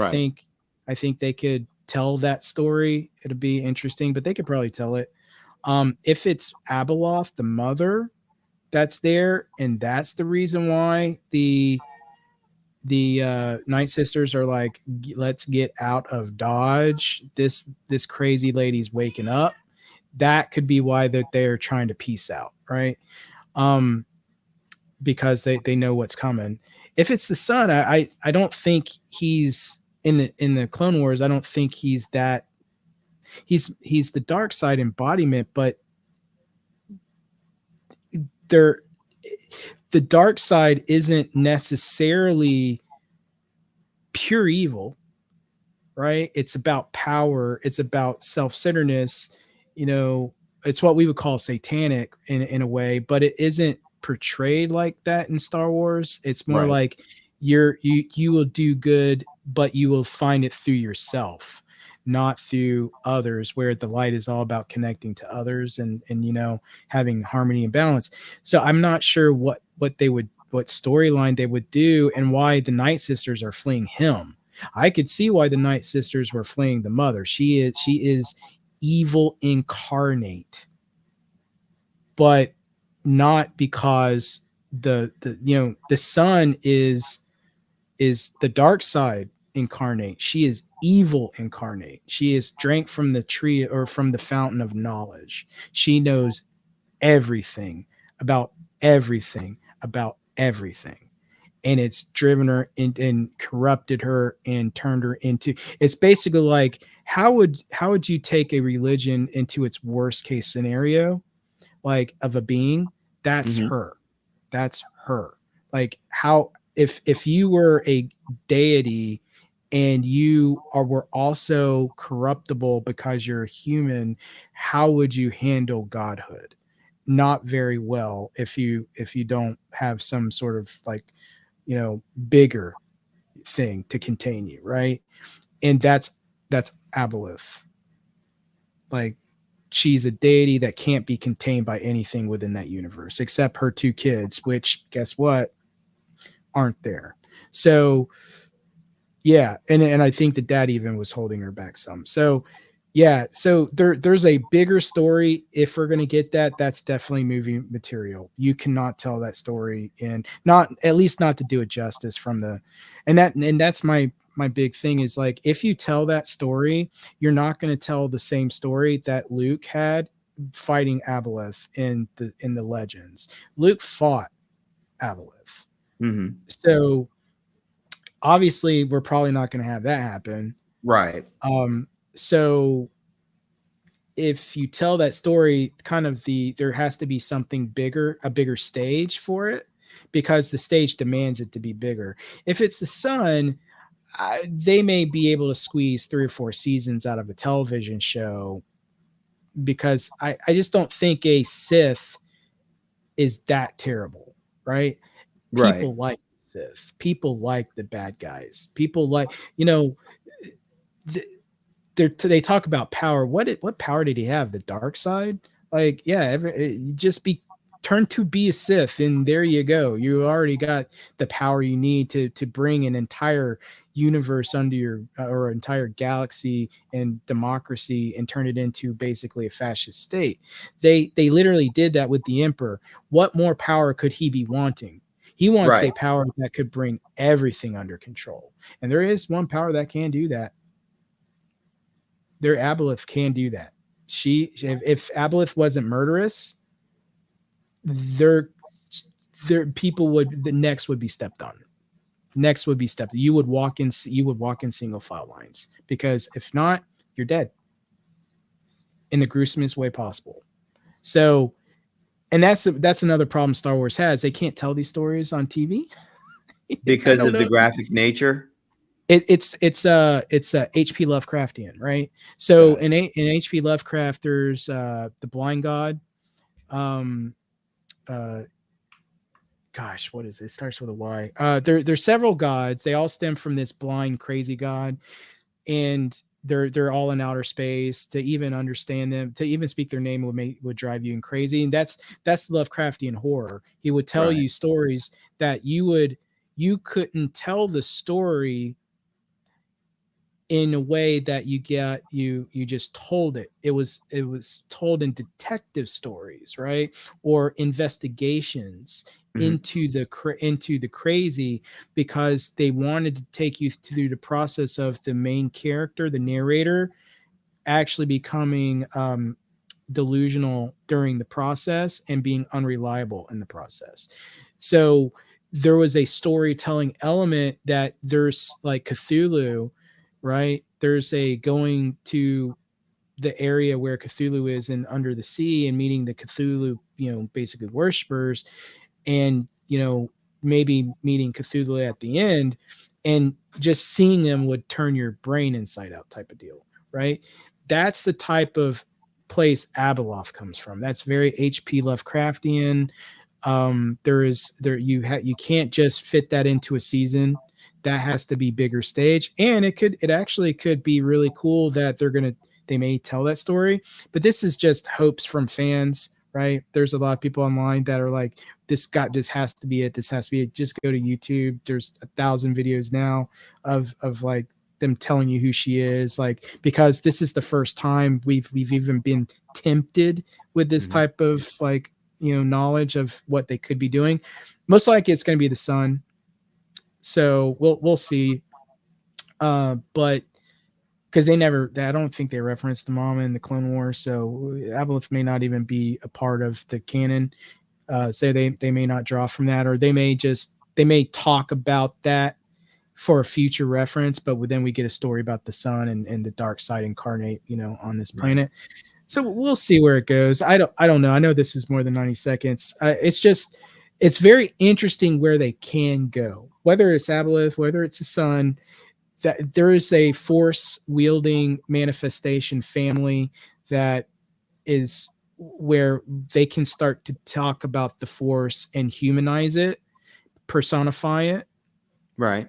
and have us and tell things about the force. And so I think that they're trying to figure out a way to talk about religion without talking about religion, and kind of have like a study upon it, it's where the true science fiction comes into play with Star Wars, the philosophical, like what would humans do if they knew about this, like if you could meet a god and the god was mean, what would you do? I think Right. that's the fantasy slash science fiction aspect they're trying to lean into, and kind of and expand on the force. Like there's magic users with the force. There's these beings that are basically force incarnate. There's like a what why do these things being existing in reality cause the fabric of all of the universe to collapse, right? What is it? Why is this? Is Aboleth, or a being such as Aboleth, like the singularity holding the fabric of space time together? And it's the will, basically, and the will is also being enacted upon by the Force family. So it's like, are these like as on earth, on in heaven as on earth type of juxtapositions that they're trying to go for? There's a lot there, I think, that they can do, to bring a new blood into the story, and also pay, honor previous stories. Whether they're going to do it or not, I think, I like Dave Filoni, but I'm not sure if Disney has the guts to do it. But we'll see. Well, what you just described to me, I mean, The dude, Walking Dead's that would doing take it. a lot to well, that would take a lot to bring together, and I don't know that they have the stability to do what you just suggested. That's very Well, the problem nuanced is that it and would a have lot to of have an content. arc. Yeah, it would Yeah. have to have an arc like uh, Marvel, and that's the problem I have with it. Right. So, what would you do? Maybe you tell it from two ends. Right. Do the old Republic and bring in like a story arc that talks about what happened in the past, but also have a story arc in the future based on the Ahsoka series where it taught, you're actually dealing with these monsters in real time. I think that would be an interesting way to do it, right? You kind of like Game of Thrones it, right? You Game of Thrones the modern stuff, but then you have some movies to explore, to do the detective stories, like the having a lot of Jedi and a lot of Sith around, where you can actually not only have cool characters to base your franchise off of, and actors that can portray all these different characters, but to foreshadow what you're going to get. It's something that they could do. I'm just not sure if they have the time or money to do it. But Marvel certainly had how many movies? 40, 30, 35? 33? Yeah. I mean, they certainly were given the green light to have some overarching stupid arc. So, which to me was all undermined by everything they've done on Disney Plus and several movies. Well, like I said, that it's a lot that would have to happen. And right now, with the writer strike or the actor strike still going on, there's no guarantee when and if they're going to get around to things anyway. What one thing that I find interesting is we're in the middle of October now. We're what 60 days from Christmas, just about. There's no deal. They've been on strike since May, so all of a sudden you're going to go into 2024 potentially, with no deal. What Yeah, I that's so don't think has been crazy. thought about long term is not, we've always talked about movies and its impact on theaters and such. I think what they've done is they've destroyed network television once and for all, because new shows always start in August and September. You have November sweeps, you have February sweeps, you have May sweeps. That's when the money is made. That's when they do their big stunt casting. That's when they have their crossovers and all that kind of stuff. When they make big moves in their shows. Yeah, that's not happening. It's not happening in November. It's probably not going to happen in February. It, I don't know that you're going to see the entertainment industry recover from this. I think this is one of those cut off the nose, you know, to spite the face, and I think it's going to be difficult. I don't know that there's going to be an industry that could accomplish what you just described. It may just be better left in video games, in lore, in books, and just say, well, let your imagination go from there. I don't know that they're even going to be able to pull something like that off. I'm okay with all of that going Mhm. down. I don't need any TV shows from Star Wars. If we don't get another Mandalorian, I'm not going to cry. If we don't get another Ahsoka, I'm not going to cry. That they have not done anything to deserve that from me.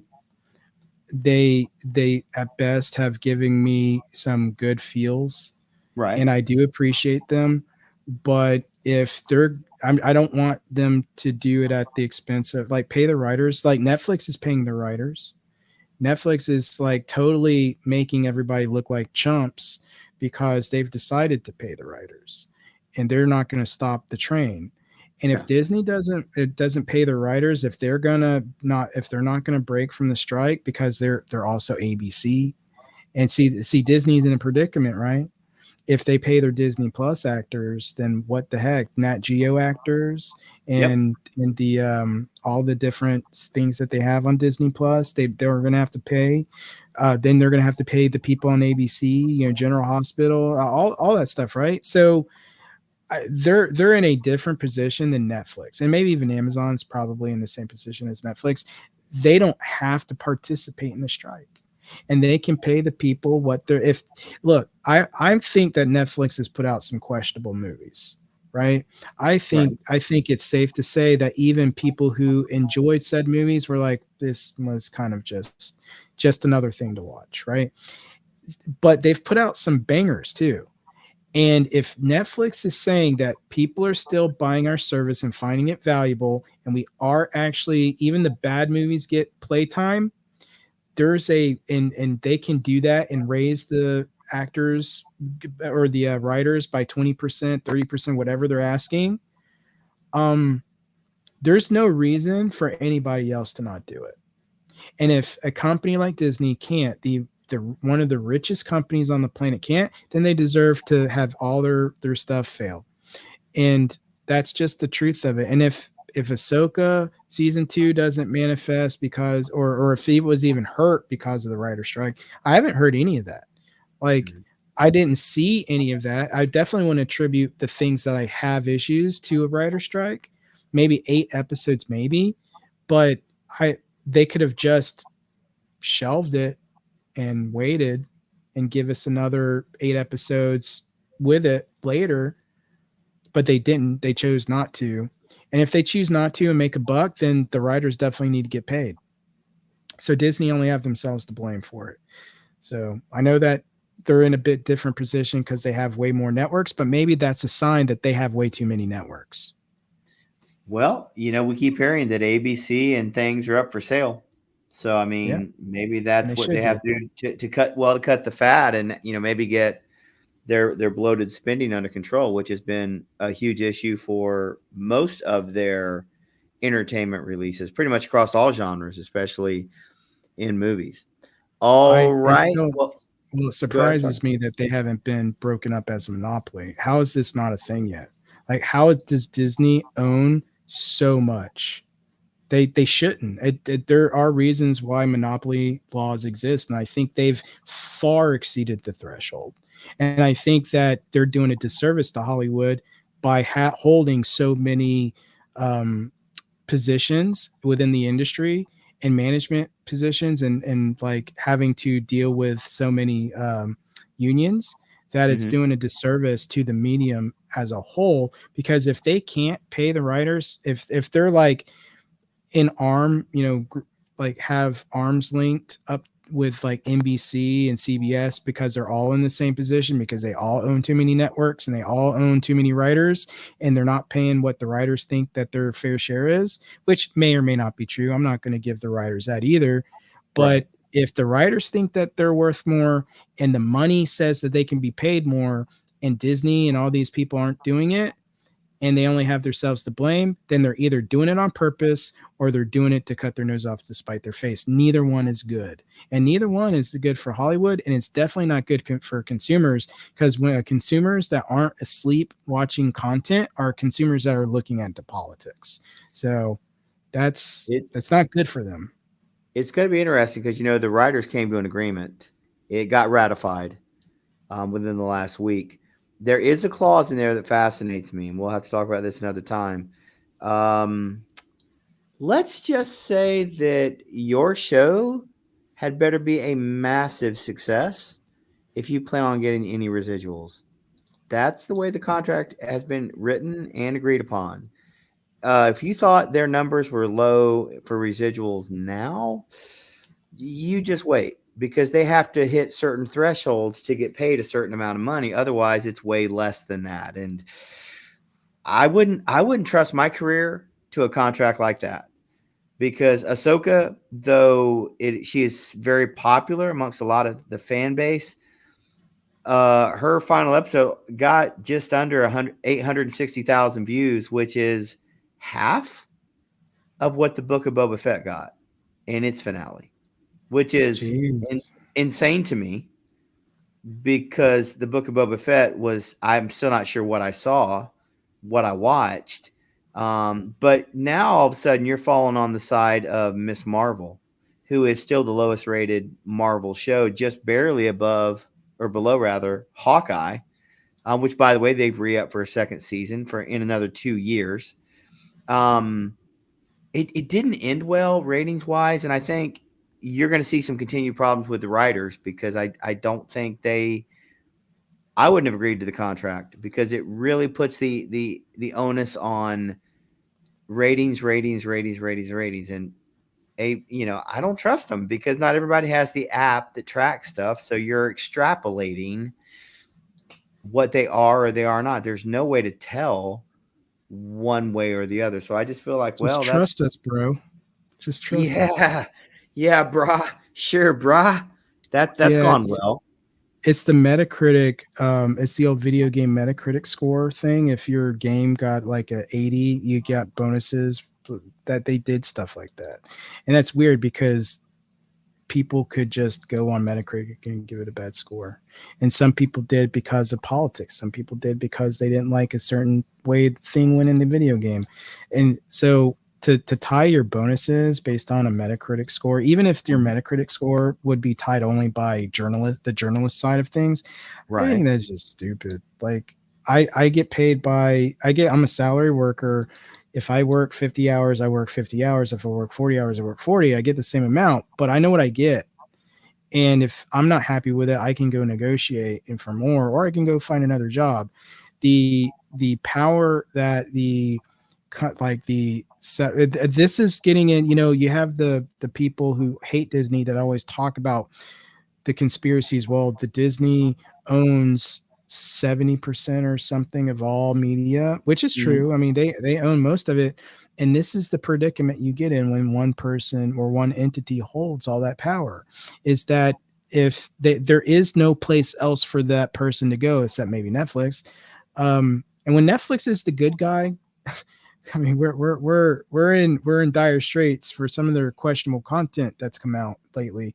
But when Netflix is doing right by the people, or at least making the other people come to the table and negotiate, Right. um, I just find that hysterical, because I can go to another company that needs my services and I can just get a job.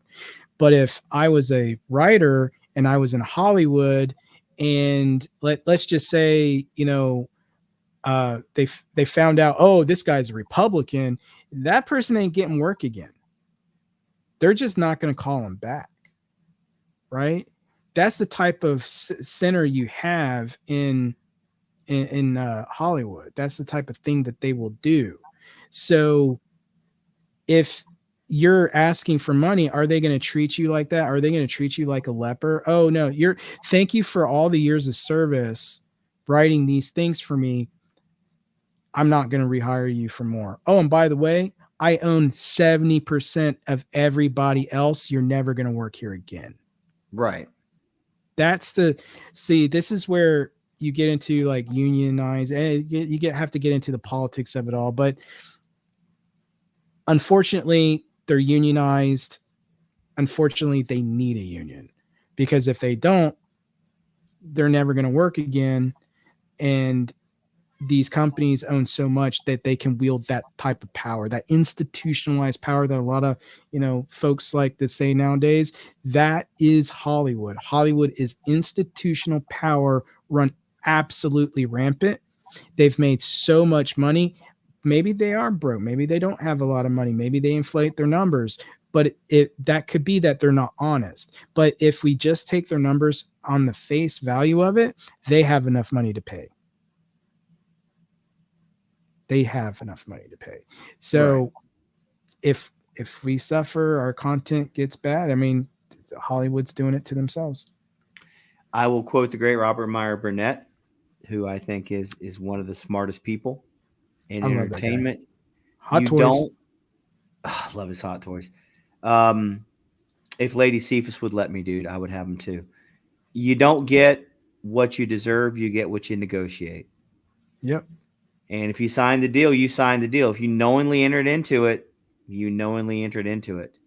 Um, all right. Well, we are just under we're about an hour and 45 minutes in. Do you want to do the other thing we talked about? Yeah, we can. All right.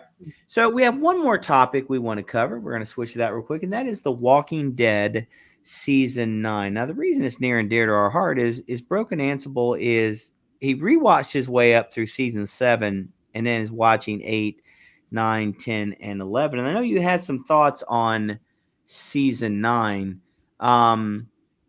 which really kicked off with Rick going away and the whisperers basically being introduced. So I'm going to throw it to you. How far are you into season 9, and give us kind of a breakdown I so am far? actually in season 10.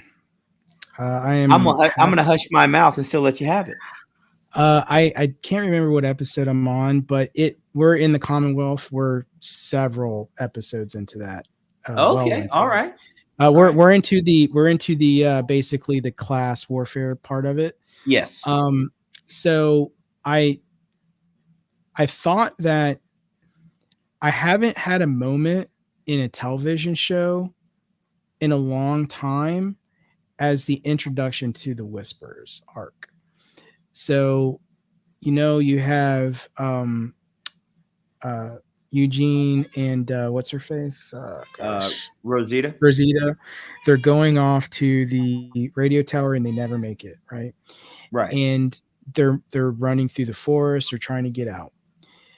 And one moment you're you're listening. I mean, they're in the woods. There's not a lot of noise, and all of a sudden you hear some whispering, and I literally was like, "What?" Don, my uncle's name. I was like, you know, pause it real quick. Wait a second. Did I just hear whispers?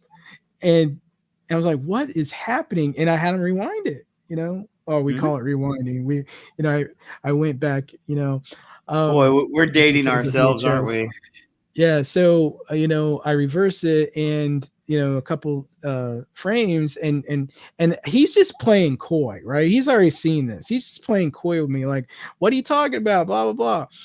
And I'm like, sure enough. And then they just cut scene and we don't see them for quite a while later, right? Right. Until they find her in running around somewhere, right?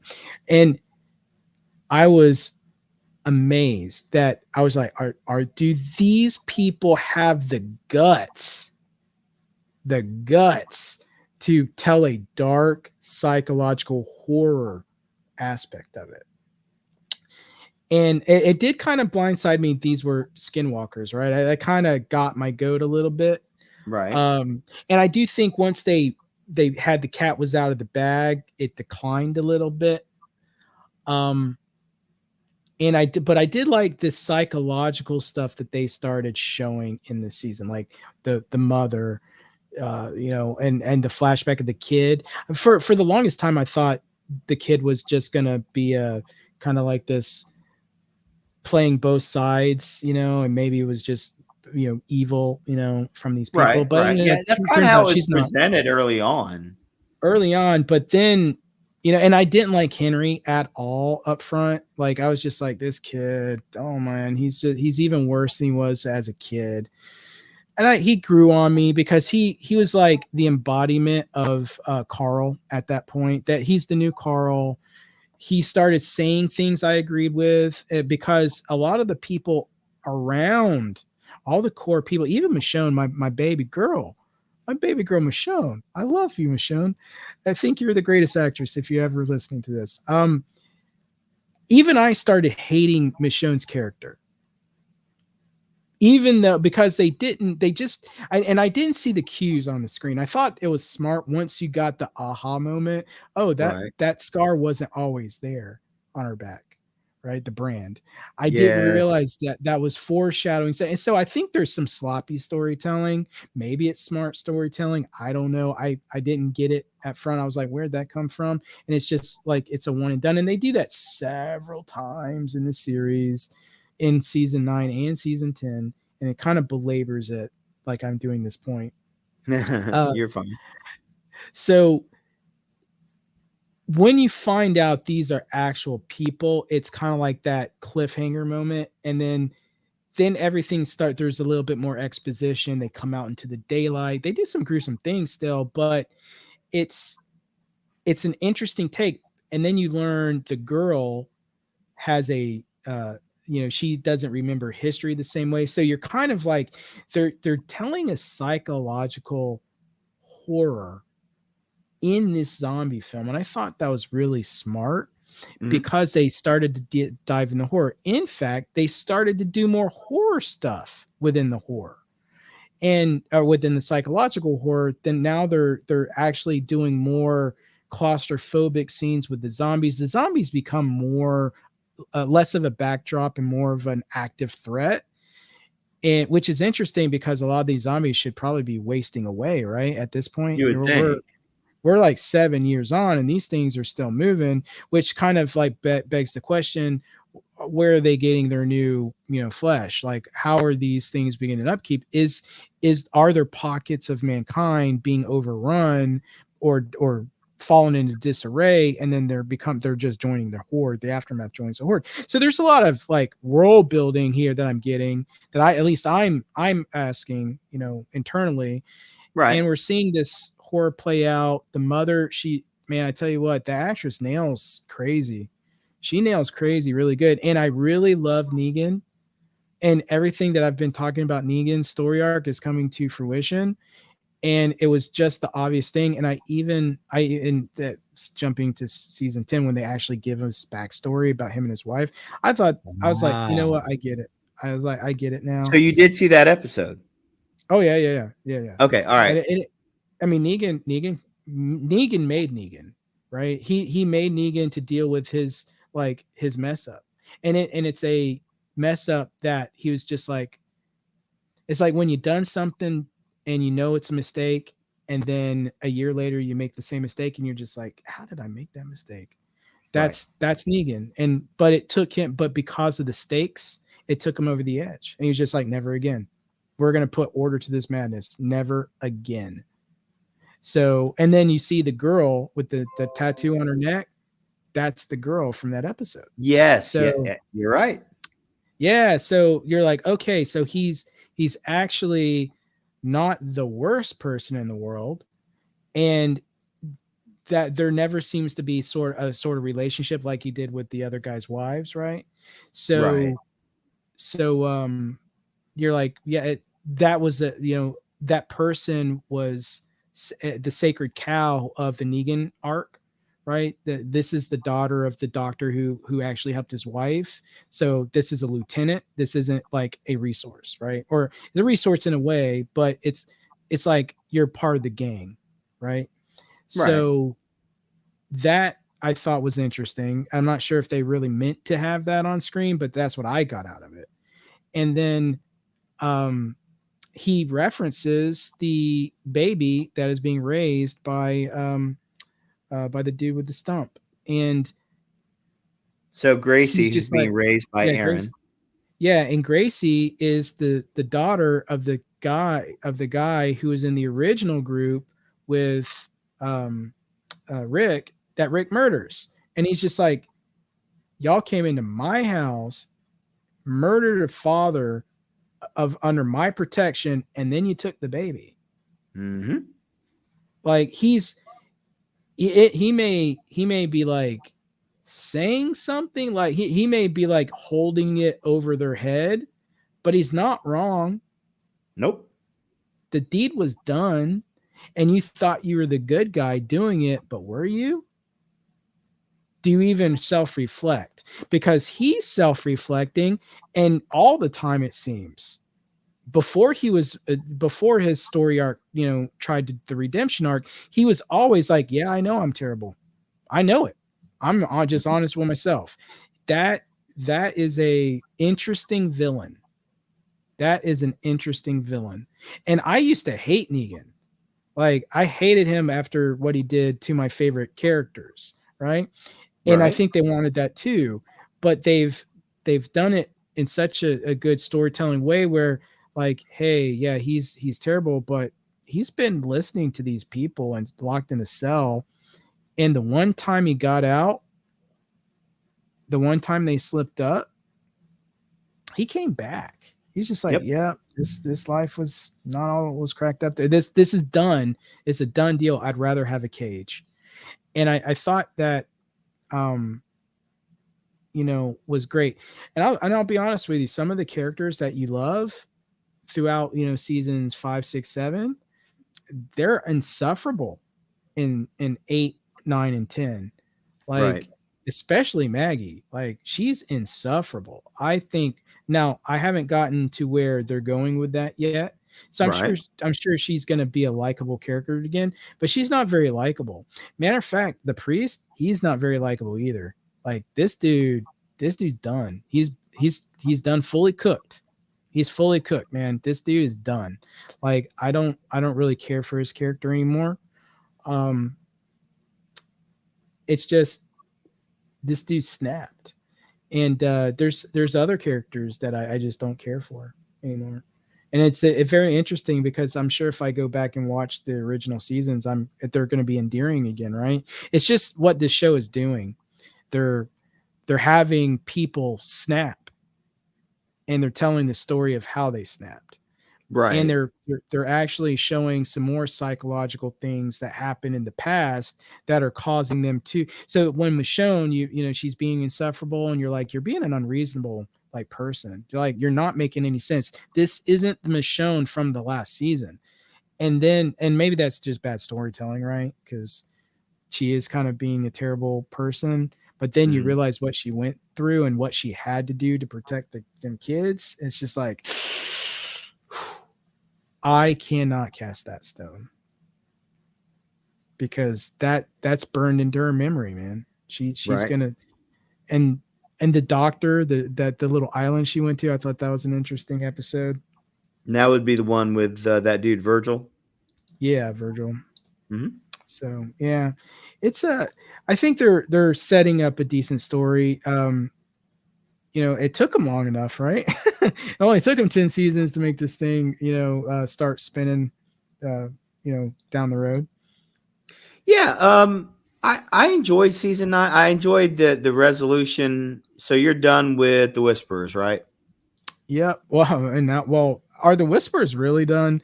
Because it seems like our favorite characters are now turning into the Whisperers. Like they're definitely using their Their mo- tactics.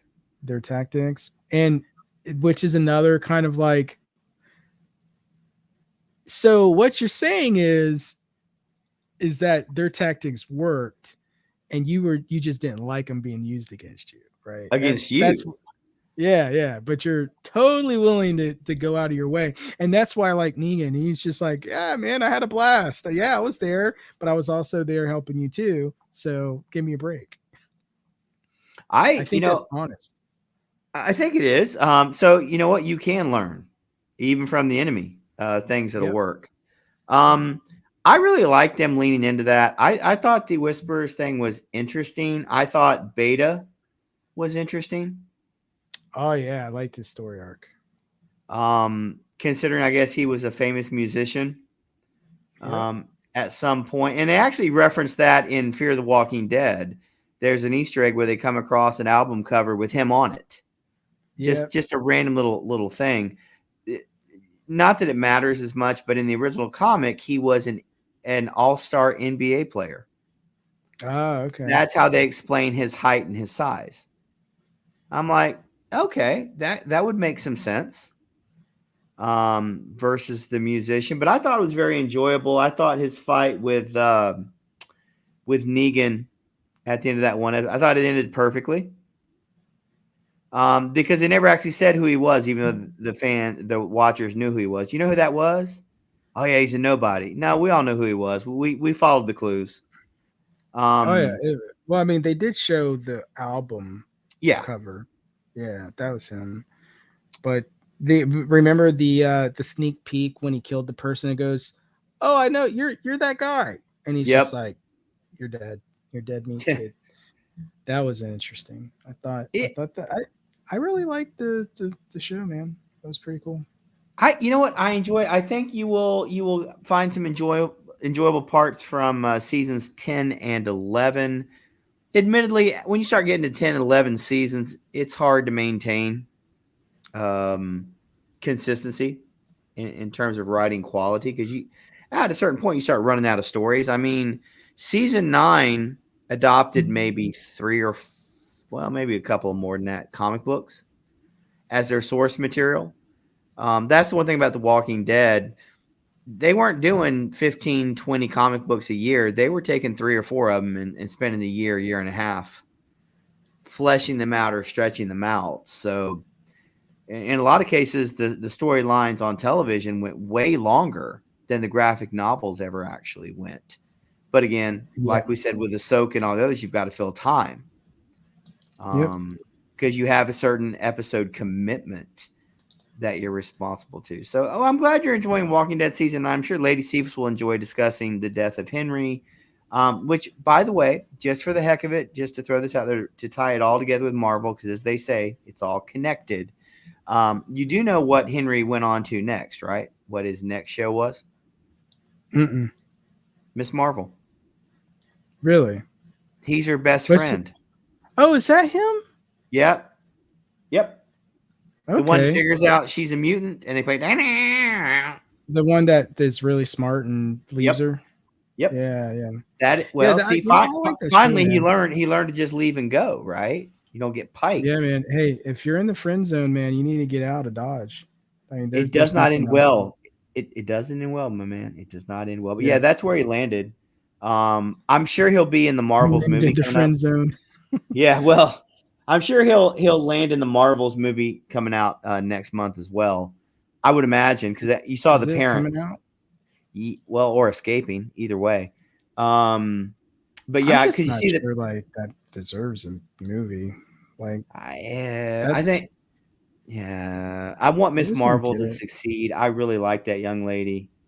Um, Yeah, but they're not. They're setting it up like it's not her movie. It's nope. somebody else's movie. Then that's the problem. Like she should get her own like arts on TV. I think Hmm. they had.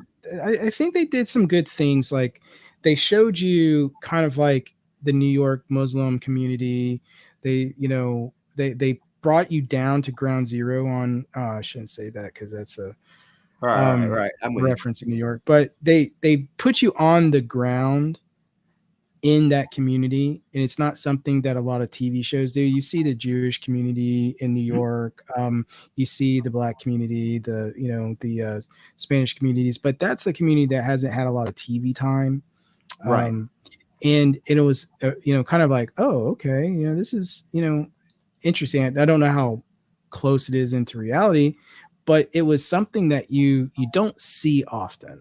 And I thought, so that was kind of like groundbreaking for them.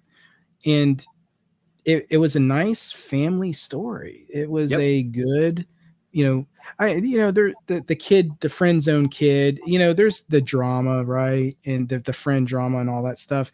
But this was just a teenage girl trying to find her place, and she's breaking some rules, and she's getting caught up in a fantasy type of like situation. And I thought that was, Disney needs more stuff like that on Disney Plus.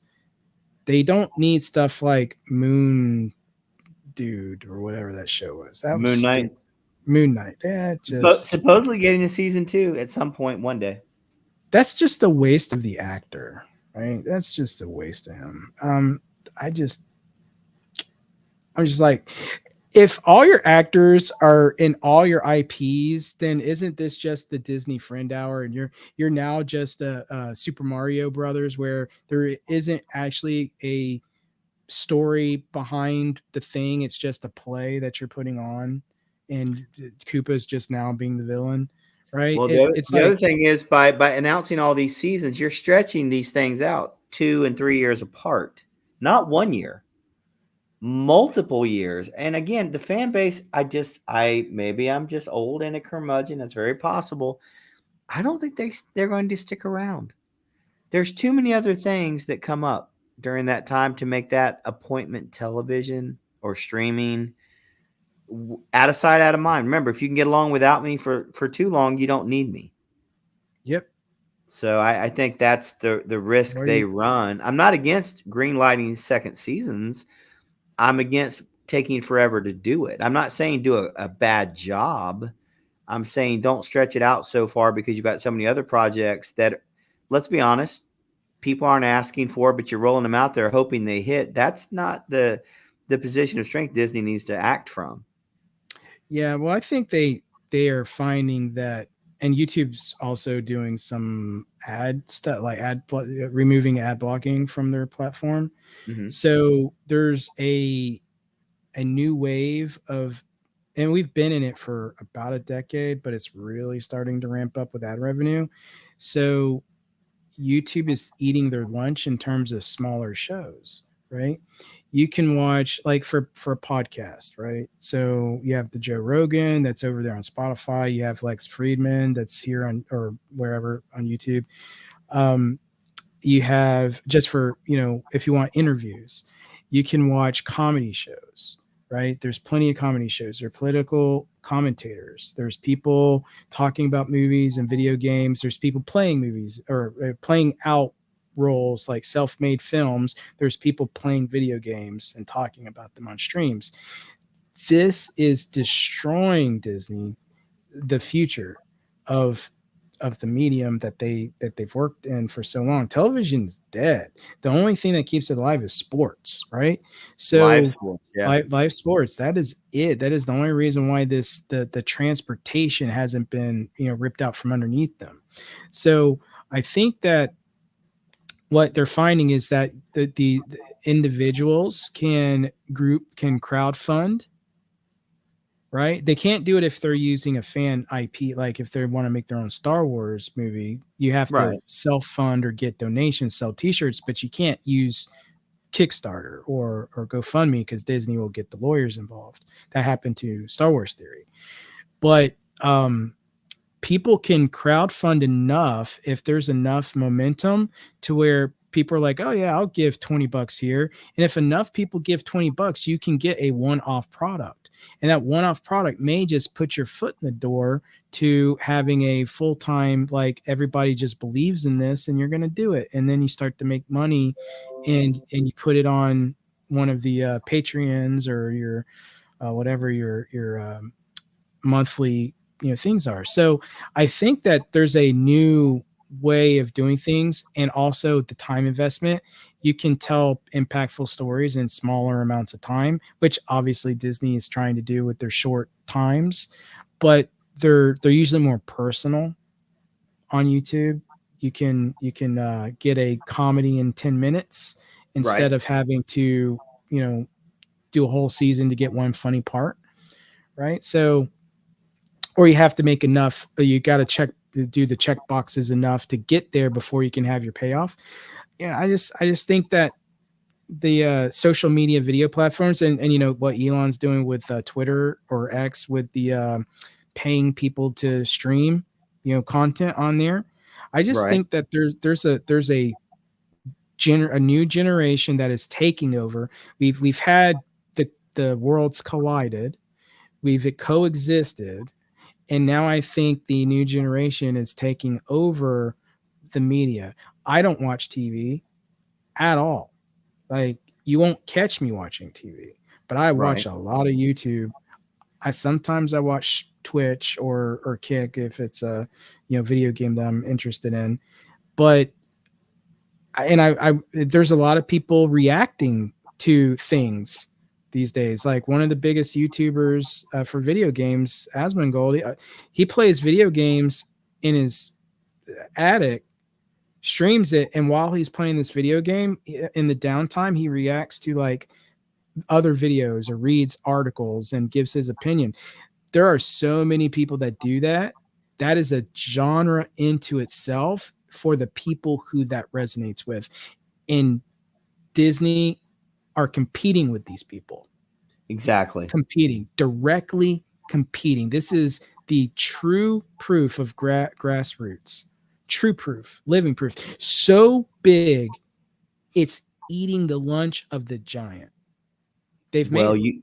you can take it outside of that. You look at media as far as look at the news media. You have content creators like Tim Pool Yeah, who routinely clean up Monday through Friday, do very, very, very. Let me just do it one more time. Very, very well.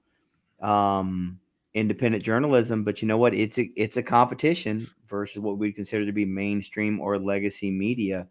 All the different subsets of entertainment and media are under fire because never have we lived in a world where a guy can plug in a microphone that another guy graciously purchased for him in a hotel room in a completely different state late at night and sit here and do a podcast. yeah. Don't have to carry a ton of equipment around. I just plugged a microphone in to the It laptop is and go. it is something that Disney needs to embrace and not something that they need to extinguish, for a Microsoft euphemism. The amount of joy that you can bring into the world is proportional to your willing to do it, Hmm. and you give people the ability to do it and they'll do it. And if they can make money, you know, more power to them. And that's the problem that Disney wants, is they want to cultivate the people that would be in that generation, but they don't want to pay them. Well, and there's an old saying: you go where the people are. Yeah. Don't expect they'll seek you out because that's not happening. Yeah, Legacy YouTube's only media. become oh sorry. Go ahead. No, go ahead. YouTube's only become profitable in the last couple of years. Remember, they ran at a loss. Google, Hmm. there was a loss leader for Google, and they've been making money now. So I think there needs to be more infrastructure around ads, so where things can live and breathe a little bit more Hmm. than you know, saying, well, you know, we only need one more ad apocalypse to, you know, take us off the air. No, the there needs to be something different, because Right. obviously kids are, their attention spans are just way too small these days. The 20-second TikToks, isn't it the irony that they'll watch 5 hours of 20-second TikToks? Hmm. That's irony at its greatest, man. And that's one of the things YouTube is pushing very hard for content creators is to do shorts. Now, getting monetized is incredibly difficult. You have to have 10 million views in 90 days uh, total for all of your shorts. But to them, it's a real opportunity to compete against Snapchat, to compete with TikTok and other social media platforms. And unfortunately, a lot of these bigger media companies are missing out and losing out because they're not just behind the eight ball, dude. They're not even in the ball rack where the balls are being returned, to use a bowling analogy. They're over at the concession stand getting Yep. something to eat, missing what all's happening in real time. And that's one of the real challenges. And we'll kind of bring it to a close with this, that the larger media companies face. It's you don't turn the ship overnight. You Mm-mm. didn't start that direction quickly. You can't change it quickly. And that's the inability to respond and be nimble in the environment in which we live. It costs them money daily because there's And no it's going to mechanism. cost them money if they don't if they don't make the Yeah. adjustments. It's going to cost them later too. And therein lies the rub, doesn't it? You can't turn in a hurry. In the future, you're going to lose more. What do you do? Do you just bite the bullet and say, "Okay, we're gonna make some changes here," or do you keep slamming your head into that wall in front of me just because eventually it has to break? Well, it might break one day, but more than likely, you're going to be the one that breaks from slamming your head against the wall all the time. So we'll see what happens with it. But with that, we are going to bring this episode of Realm of Reality, episode 16, to a close. Just to finish up here, we really appreciate every one of you that clicked like. We do appreciate your patronage. We appreciate you subscribing if you've not done so. Go ahead and change that notification bell to gray. It really does help us with the YouTube algorithm. And then finally, share this out on your social media platform of choice.